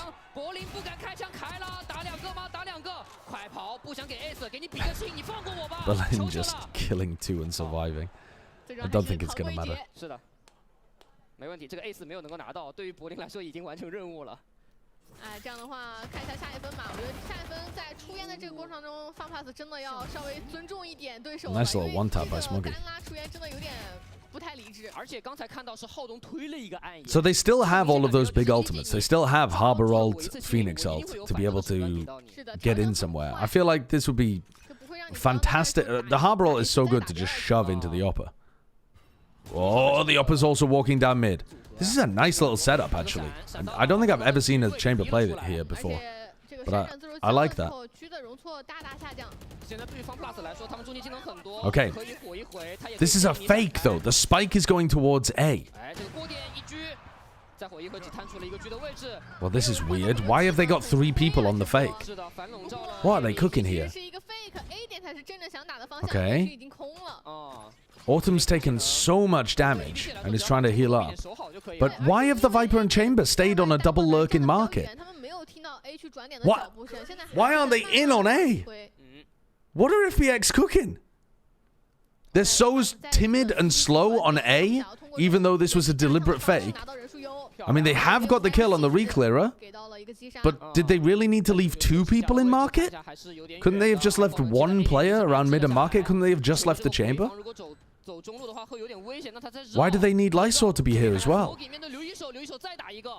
I mean, it's working. So I guess it doesn't matter. Berlin's going to get the kill on Kangkang as well, surely. As soon as they get info that Kangkang is here, Berlin's just going to swing. Yeah. I mean, that worked perfectly, but to be honest with you, I didn't understand what was happening at any point there. I thought FPX might have got stopped entering A because they were so timid about it.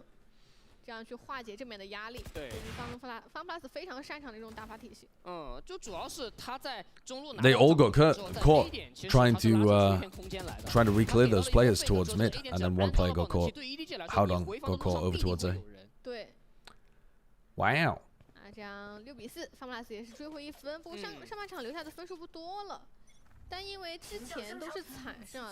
So they didn't even use the Harbor ult that round, so they still have access to that. Oh, Kangkang's taking a big risk here. He's outside of his own teleport, and he's about to just walk straight into Aeyang. Kangkang. Oh, Kangkang hits the shot. That is so dangerous. They're sending the Harbor ult, though, to deal with Kangkang. He's going to find it difficult to get a kill here. Yeah. That's what I'm saying. The Harbor ult is so good against the chamber. Great timing to use it. Nice try as well by Lysor. They do pick him up in the end. The vulnerable, super strong. Does Smoggy have a timing to do something? This should be FPX's round. Oh, he does have a timing to do something. He knows where the last 2 players are.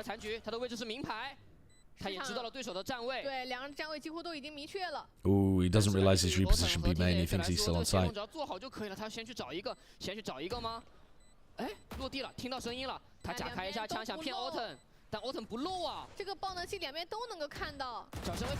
Nice by Smoggy. He might be able to nade and stick. No, he naded too deep. He thought he was still in the corner. Nice try. Good try.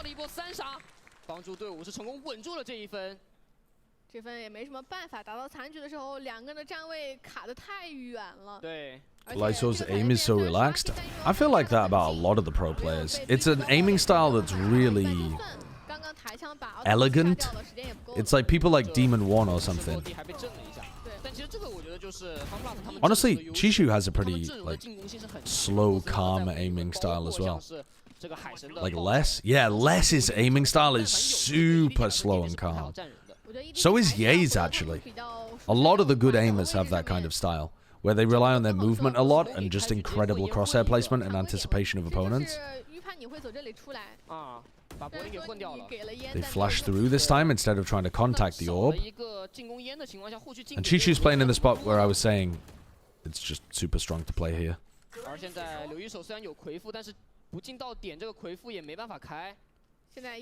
Ideally, I don't know why Haodong is in this corner.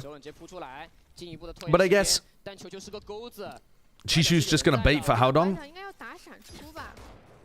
But now Chichu's been pushed away. Ooh. Oh, nice counter flash by Autumn, but now they're in a 2v3. Unless Autumn pops with this ult, they're kind of fucked. No, they're fucked. And they've wasted a Phoenix ult, but it was the final round, so whatever. It's not a waste at all.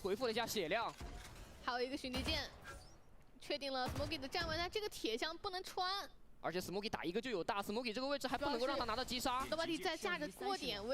love the spot that Smokey's playing. It's so easy to play off other people from there. God, that triple setup is gorgeous from EDG. Now, I'll tell you what, if they had that kind of coordination when they're playing the post plants instead of when they're trying to deny the plant, they'd look crazy good on their attack side too. One of my biggest problems with how EDG played their attack side on Sunset last time was that their post plants looked awful, just so clumped up together.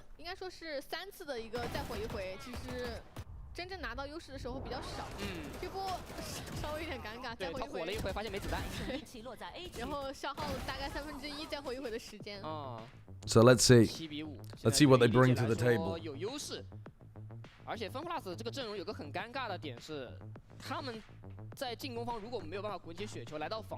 Yeah, Durka has, a lot of crouch spray kills. I noticed that actually when I was watching him recently. I was like, this is so weird. How does it work? I don't know how it works, to be honest with you. Jing does it too? Yeah. I never try and replicate anything I see Jing doing. Also Durka. Yeah. I'm not a duelist. I'm very bad at swinging into players.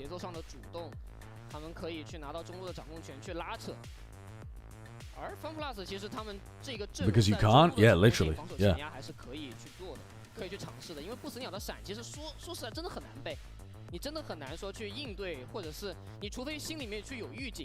Yeah, last time they played, their attack side was pretty dreadful.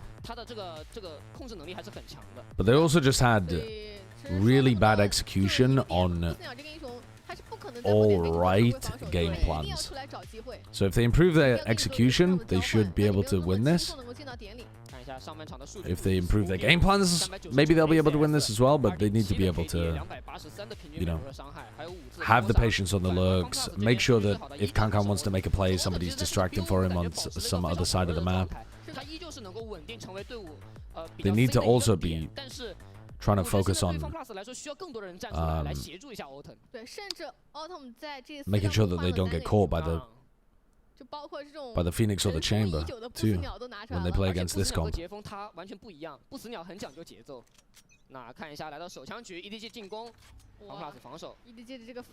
Okay. Oh, yeah!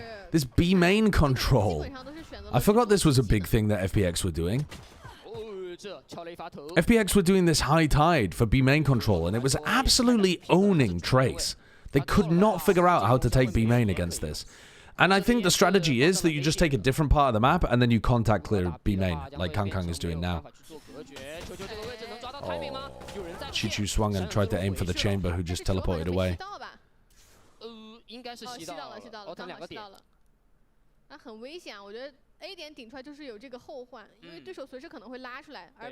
They can still set up for a B split here, EDG.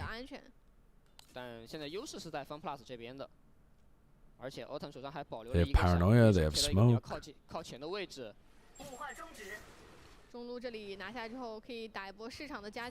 Are they going to blind?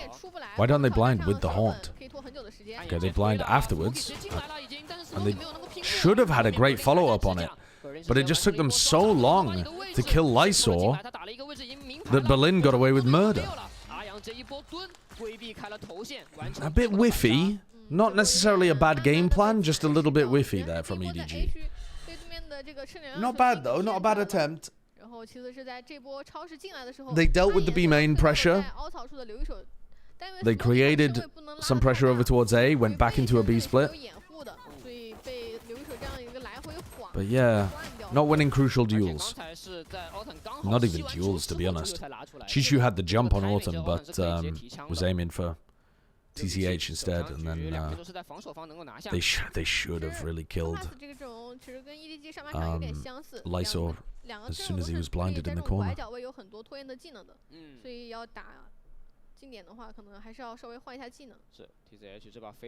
I mean, TCH should always win this, right? He's also got the Marshal. He doesn't even really need to TP away, I don't think, though. 他这个位置有点尴尬，而且在另外一边 ，Autumn 是有在直架的，一边勾一边打。Add ammo. Thank you for the new tier 1 sub. Thank you very much. Appreciate it. I mean, this round should not really have anything interesting going on. As a Sentinels fan, I'd be happy with them getting 8 or 9 rounds against Paper X. I might be coping, but I actually think they have some chances to win that depending on how prepped Paper X look and what the map pool looks like. I think Sen have got 2 maps where they actually look like they could, like Sunset and Bind look like they could take it to a team like Paper X if Paper X weren't playing really well there. It's just hard to know because the only thing we've seen from Paper X in the offseason is them like trolling with 5 duelist comps. So I don't know how prepped they're going to be. What the hell? That's unlucky. Go on, get the plant for the money. Oh my god. Oh my god, that shouldn't have been close. Nice try. I think Sentinels push Paper X close in one map and then get stomped on another. Yeah, I think that's pretty reasonable. Like if it's a map that they're not that great on, I think Paper X will stomp them. But I feel like even just over the off-season tournaments where we saw Sentinels play, we saw some decent improvement from them.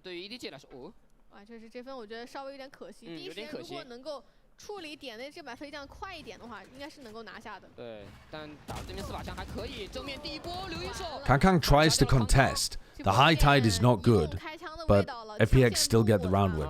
Still get the fight win. I don't get why you would try to fight while the high tide is up. You can re-clear that area later on. You can even contact re-clear that area without it being too risky.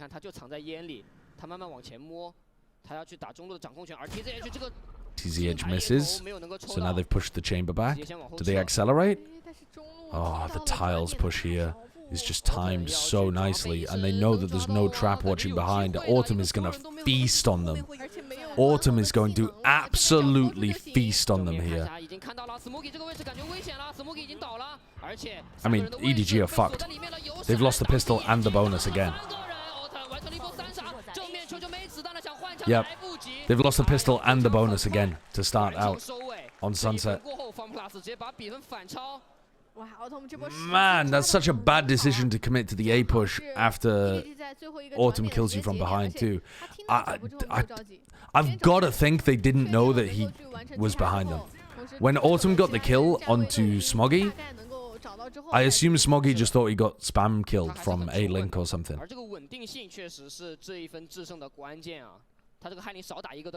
Yeah, this is now a tragedy.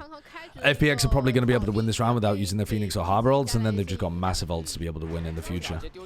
This map is already looking dangerous. Why are these teams so insistent on trying to fight over B main when the high tide is up? I mean, the pinch through market's a nice idea to counter it.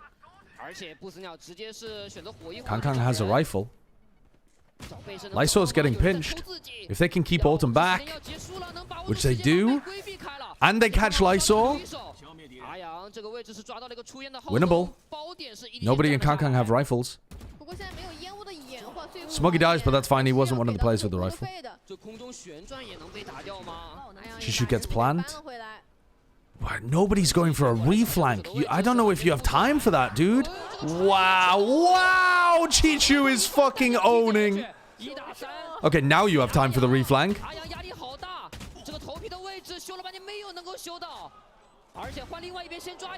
Chishu dies, but he did his job. Holy shit. How is he so good? How is this cute chuckling fellow so good?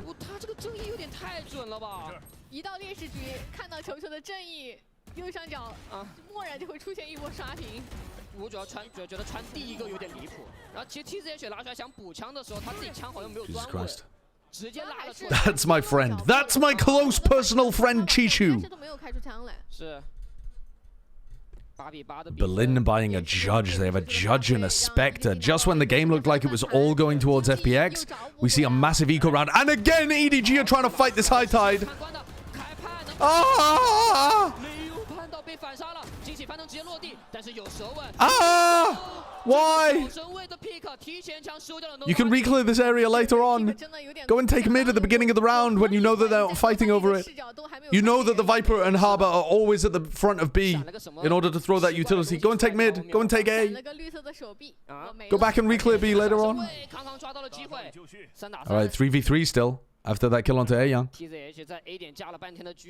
Still possible. Howdon could smoke mid for them, but I don't think they want to give away where they're going. Dangerous here for Chishu. They smoke. How are they gonna walk through this door? Oh my god, Autumn tries to challenge them. Oh my god, dude! Dude, Chishu's movement is so fucking good. I know he doesn't get the kill, but he just wiggles, baits out so wide that Kang is guaranteed to get the trade there. The little jiggle to figure out where Lysor's standing, and then guaranteeing the 1-for-1 so that they have site control. Dude, my dude is playing absolutely insanely today.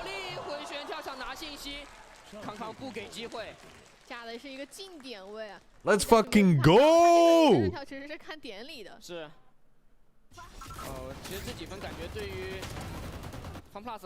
I still don't like their strategy of fighting B main at the beginning of the round, but their ability to recover that by walking through mid and punishing the peaks.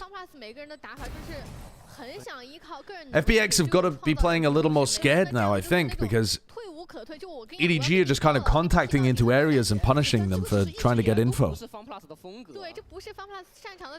And this FPX comp does not have great info. They don't have, well, I mean, they have the chamber, but they don't have a cypher. I guess the chamber should be getting them really good info over towards A. And it did in that previous round. They just didn't have info towards mid and market after A Young died. Okay, so now they've created pressure over towards A. They've pulled 4 players to A, and now they're planning to reclear through B. So they can face up with multiple players as this cascade drops. Yep, they face up with multiple players. They go through B main, contact reclearing, and now they're going to try and accelerate into a push. I say, as they don't accelerate into a push. Nice. You know what? It takes them so long to reclear B main. Berlin actually had another high tide up. So it is a little more difficult than I've been making it seem, the reclear B strategy. But it means that Berlin uses all of his utility, because he has to use both cascades as well. Or he has to use at least one cascade. Wow, what a peek. Smoggy needs someone to play off here. No, he doesn't. Just kidding. Just kidding. Haha, he can just full blind kill 2 of them.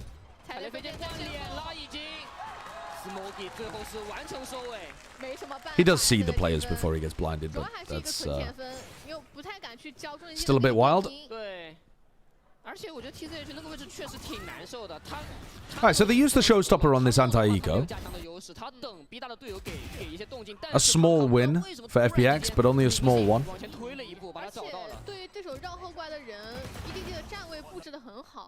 And Smoggy's building up quickly to another showstopper. He's almost halfway already. Lysor's gonna pit B here, I assume. You heard them B. You want to pit? Now's a good time to pit. Okay, they go for the pit. And they've got TCH set up decently over here towards A. This is all looking good so far for FPX. They've also used a high tide in mid to stop them from getting into mid. Oh my god, Lysor died to Kankan. Kankan just walked into the pit and killed him. I think he spammed the corner, actually. Lysor was stood exactly in the corner. We'll have to catch that in a replay, but I think Kankan literally just egoed into his pit and then spammed the corner. I guess maybe he didn't even walk into the pit. But that is unlucky. Alright, good value from the chamber.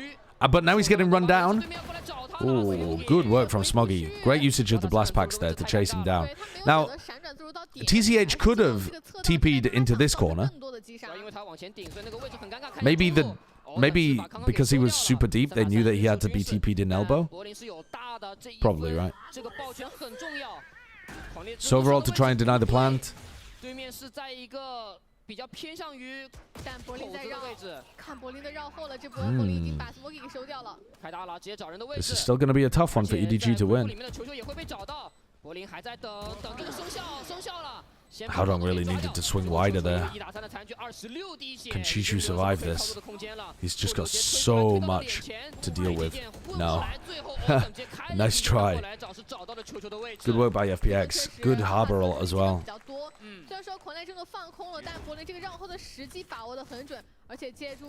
Let's have a look at that replay. How did Kankan get the kill?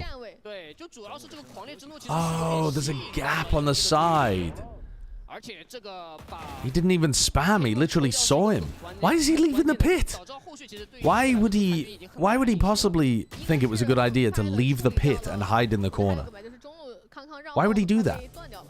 没有造成更多的击杀，也没有拖到足够多的时间。是的，局势开始变得焦灼了起来。现在这一张地图，我们刚才在开始之前也说过了，很重要。对于两边来说，如果 EDG 能够拿下，他们将会顺利晋级决赛。但如果 FunPlus 能够把这张地图稳稳拿下来的话，比赛要进入到决胜图，将会来到最后一张地图。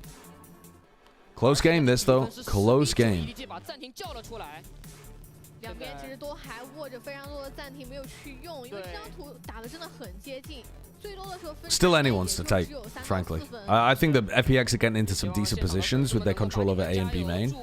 The EDG, I think, need to be taking mid at the beginning of these rounds.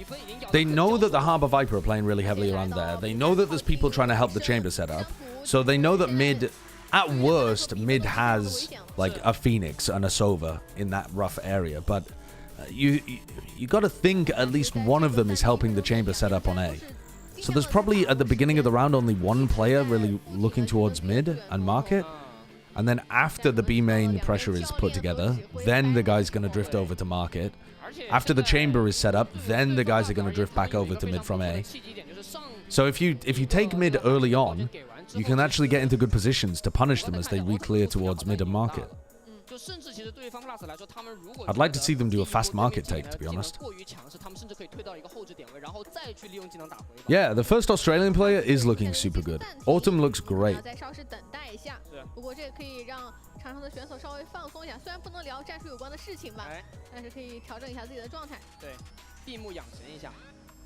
The FPX coach was EDG players before?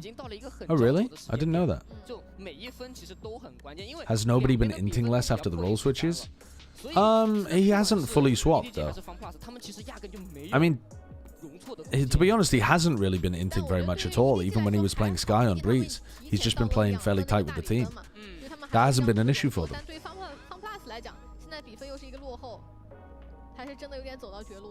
Oh yeah, Ronsky. I literally forgot about Ronsky. My bad. Apologies to Ronsky. I was thinking in my head, oh well, there were the Sonics people. But, yep, forgot Ronsky existed.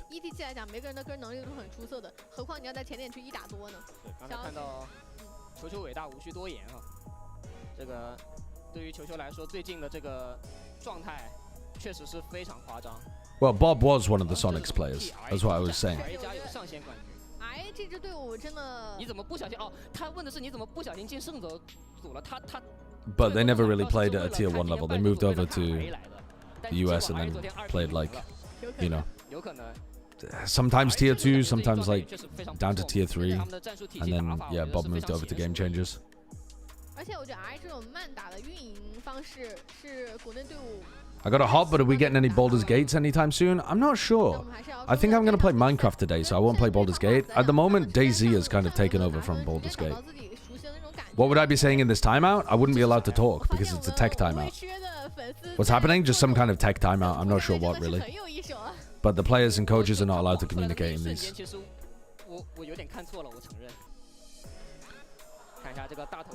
If this was a tactical timeout and I was talking from EDG's point of view, I'd be talking about them taking mid early on and potentially setting up for like a fast B split round where they have a late backstab with Kangkang in B main.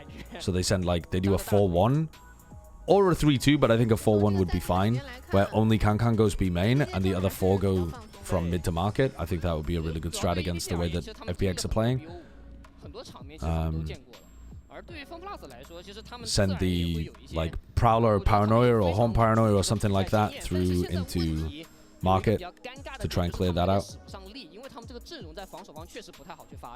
DayZ yesterday, I was crying laughing. The pipes, like passing out constantly, both of us, was killing me. The fainting animation in DayZ is just so funny. Just the way that Bren was like, yeah, don't worry, I need to find my shotgun, and then he just flop onto the floor. I was dying. Yeah, there'll be a YouTube highlight video at some point, but probably quite a while from now. All right, so they're going for a 4-1, but they're going for a 4-1 over towards A. So I think this is fine too, if their plan is to late reclear towards B. Like, I feel like this is fine as long as they push these players back. So after Autumn flashes, now you actually need to go and push them back again. You need to go and spend another piece of utility, like the Boombot or something. Oh, they're going to use drone as well. Yeah, so FPX are using so much utility here. You actually need to respond with something of your own, yeah, before you leave. And maybe they don't want to leave. Maybe they want to fight this, but I would want to leave. Yeah.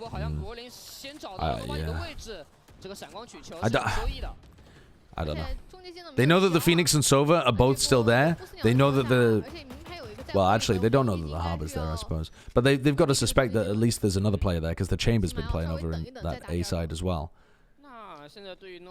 And Kangkang was just keeping them in control of B main the entire time. Why not just throw the Prowler and try and leave?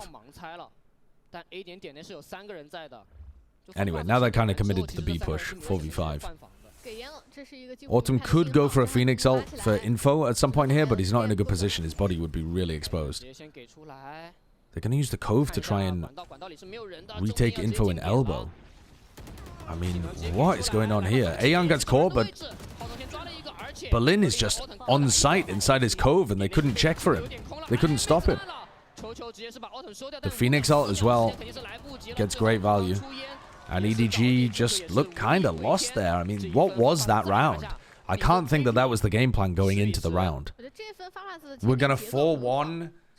I mean, maybe the plan was we're going to try to apply a lot of pressure A and hopefully they'll peek B and Kangkang will get a kill. But if that doesn't happen, what's the game plan? To just slowly walk into sight? Yeah. Berlin got too much value on site inside his Cove, but it's difficult to deal with. Especially when the time is that low. What are you supposed to do? You're supposed to just break the Cove and then spam it? And never move? Because otherwise the time is just ticking down.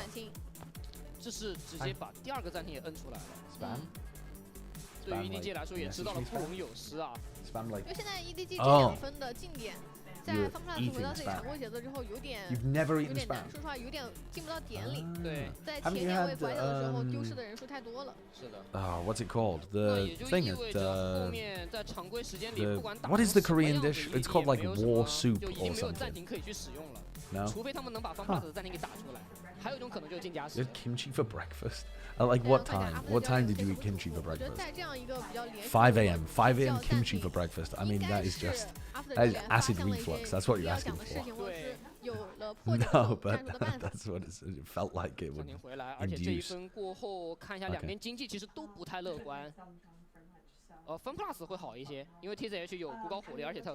Okay. Alright. Okay, I'll try not to shout too much. Okay. Love you. All right. So now they've swapped things up and they've got their chamber playing over towards B. They obviously know that something is different here because they're not seeing the high tide. Boombot's getting broken. They must know that there's somebody posted aggressively in B main. It just feels so dangerous. Whoa, they've got to be worried about this Viper wall, right? Autumn's just got the timing behind them, but they do punish it. They do punish it. And they got the pick in market as well off the back of the Nightfall. So things are not looking too bad here. I like this push from Berlin. Look at this push from Berlin. He's walked all the way out into tiles, so he's going to have A main control. As long as A-Young survives... A-Young does not survive. I was thinking if A-Young tries to drop back here and just take a kill and back off into elbow, Haodong covers from top default, and Smoggy trusts in him and sticks the plan. So now this is fairly impossible from TZH. What are they doing? What are they cooking here, EDG? What are they cooking? Alright. Just sitting inside the smoke. Double facing towards A-Link because they'd lost info on where the player was. I guess they're sticking together. Playing their lives together. What was Lysor up to there? I guess he was just playing B main and realized that market was open and was trying to run over to help, but he was too far away. He looked completely unaware of that push coming through. Do you like the Phoenix so far? I don't think it's better than the Raze, but it's okay. There's a lot of good positions to get value out of the flash. There's a lot of good positions to get value out of the wall as well on B. But I think when people play a lot of Cypher, the Raze is going to get more valuable. Alright, so Kankan tries to play aggressive, gets punished. So now they're in another 4v5 situation. EDG constantly in 4v5s. Oh, what a punish. Great punish from Haodong. He's played against the Sova enough now to know where they are droning from. Smoggy ults immediately there trying to get the kill. And nobody's lurked his way into market. The lurking Fade finding value again. At this point in the game, it really feels like EDG have realized that market is just wide open. Right? Because FPX are putting such a premium. This is what I was talking about. Why I said that they should take mid-control early.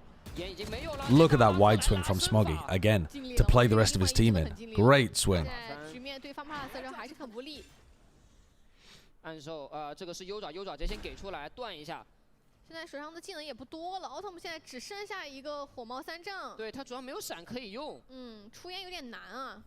yeah, market seems fairly open, and EDG have realized that, and now they're just walking into market.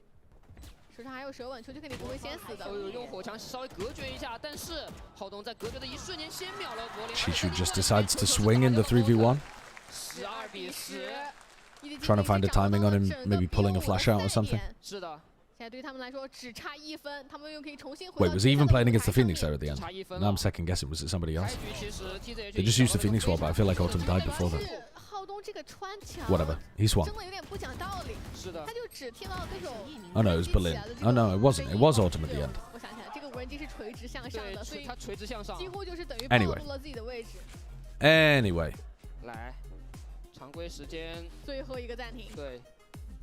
EDG.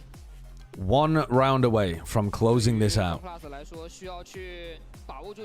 And muscling their way to a rematch against Rare Atom, who defeated them 2-0, and it didn't even look that competitive. So it would have to be a big bounce back. I think even if EDG played as well as they are today, it would still probably end up being a loss against Rare Atom. I think EDG need to turn up even more if they want to win the final. But they're definitely playing better today. Apart from Haven. Haven was a disaster class. Are Rare Atom just goated? No, but they're very good and they have a good fundamental game and they've got good players. Like they're just a very solid team. No, the rematch is not today. The rematch is tomorrow. Yeah, Feng Feng is insane. But he plays for Trace, right? Stu is the Rare Atom player.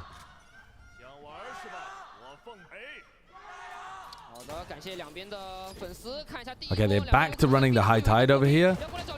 Oh my god, and that's their answer? Why are they so insistent on fighting B main? Well, they have got it into a 4v4. And Kangkang's watching in mid. He hears the drone and gives up tiles. He's looking to see whether there's anybody else here. Kangkang's pretty confident they haven't scaled off this drone.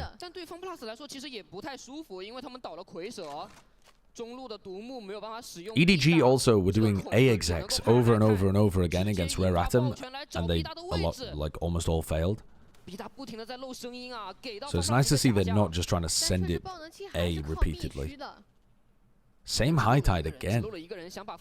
This high tide really is getting decent value, even though there's like gaps in it and all sorts. I can't believe the way that Kangkang plays sometimes. Like the fact that he doesn't really have his gun out already when he takes that first like peek. How is he surviving and getting kills? Yeah, they failed the market play though. Weren't expecting to meet two players in market there. Berlin trying to take a timing through the orb. And he manages it. FPX steal that round away. After A Young dies in mid, it was not looking great. EDG 的夹击没有能够形成，我觉得主要还是 EDG 这里正面出的有点慢了。当时第一时间看到超市柏林的位置之后，正面没有选择提速，因为那个情况下好像是没有烟的。Berlin almost doing a bit of whiffing there on Kangkang, giving him a chance. Everybody's got a full buy, but Kangkang doesn't have armor. No armor. Got the same same chamber setup. The chamber can see over the top of any Omen smoke that they throw. And Berlin's got the same high tide setup. I feel like this high tide is actually really good. But I still think that there's better ways of playing around it than EDG are currently going for.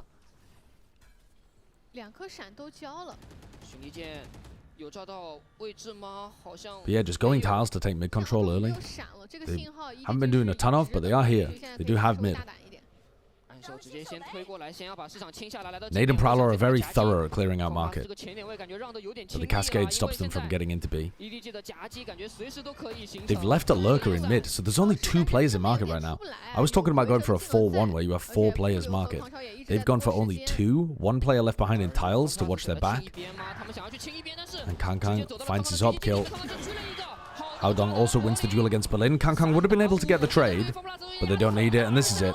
This is it. This is EDG making it to the finals. It's all down to A Young. And I think this was a really good try by FPX. Great try by FPX. They actually put a ton of pressure on EDG. They took a map off them, made them look silly on Haven. Had chances of being able to win in other places too. But, yeah, not quite there today.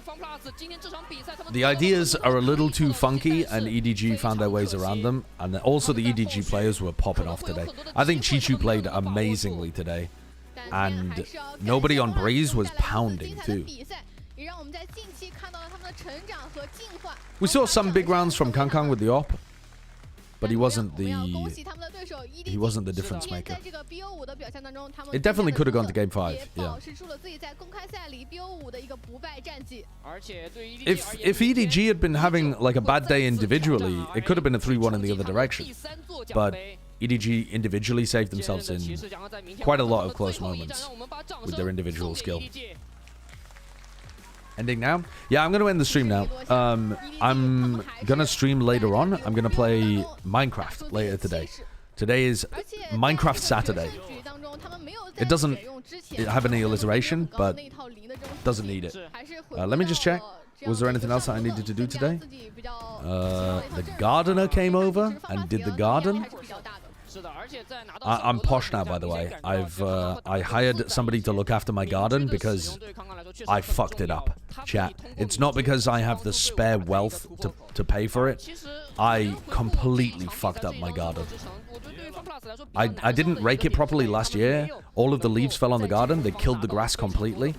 The grass looks appalling. I raked it this year. It filled, like, I filled 3 bins full of leaves. There's like 10 different trees dropping thousands of leaves in my garden all over autumn, and I just couldn't keep on top of it.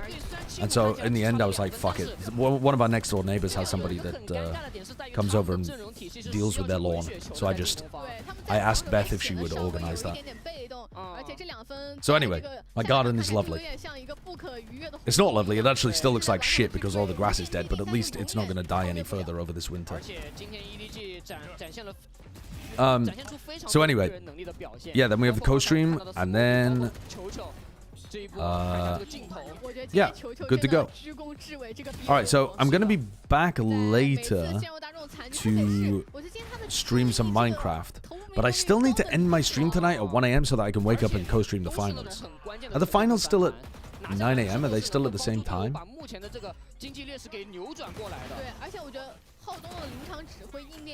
EDG against Rare Atom at 9 AM British time. Yeah, fuck. Another early morning for me, eh? Another early morning. Yeah, Autumn played really well. Autumn's certainly not the issue. I think if FPX wanted to improve, they could look at optimizing some of their like ideas, taking the ideas that work and keeping them, and changing some of the ideas that don't make as much sense.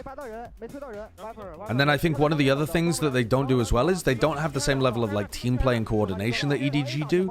You know, like the small plays where the spacing is super tight for EDG, or one of them goes for the wide swing and the other tucks in and gets the trade immediately.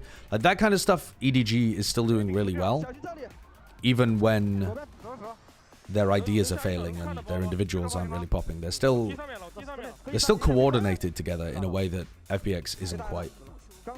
Yeah, and they do add up over time. So yeah, they could try working on those two things if they want to try to improve. But to be honest, I think FPX are in a really interesting spot right now where they're definitely, I think FPX are the craziest team at the top level in China for sure. Because like if the top Chinese teams are EDG, Rare Atom, Trace, FPX, and Attacking Soul Esports, if that's the top 5 in China, which it looks like, FPX is definitely the nuttiest team out of those 5. And they're not doing badly. They're still placing like top 4, top 3, you know, that kind of thing. Yeah, so they're not in a bad spot. Yeah, Rare Atom are going to lose one of their Korean players, which is going to knock them down the standings potentially, but, you know, maybe they find somebody great to fill the gap. Do you know whether Sliggy's carrying on streaming, or should we find somebody else to raid? Let's have a look. Who's down at the bottom here? We've got...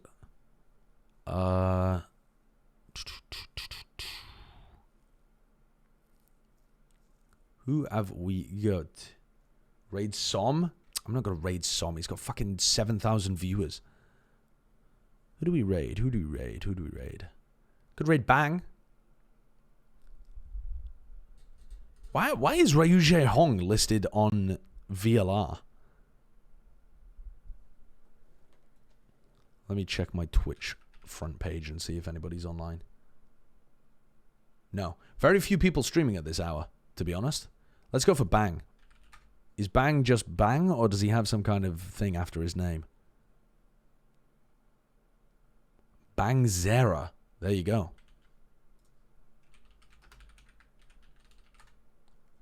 Raid Mind Freak? Wait, I didn't even see Mind Freak on the list. Wait, where's Mind Freak? Is Mind Freak not on the VLR list for some reason? Or am I just not seeing him? I can see Jing. I can't see Mind Freak.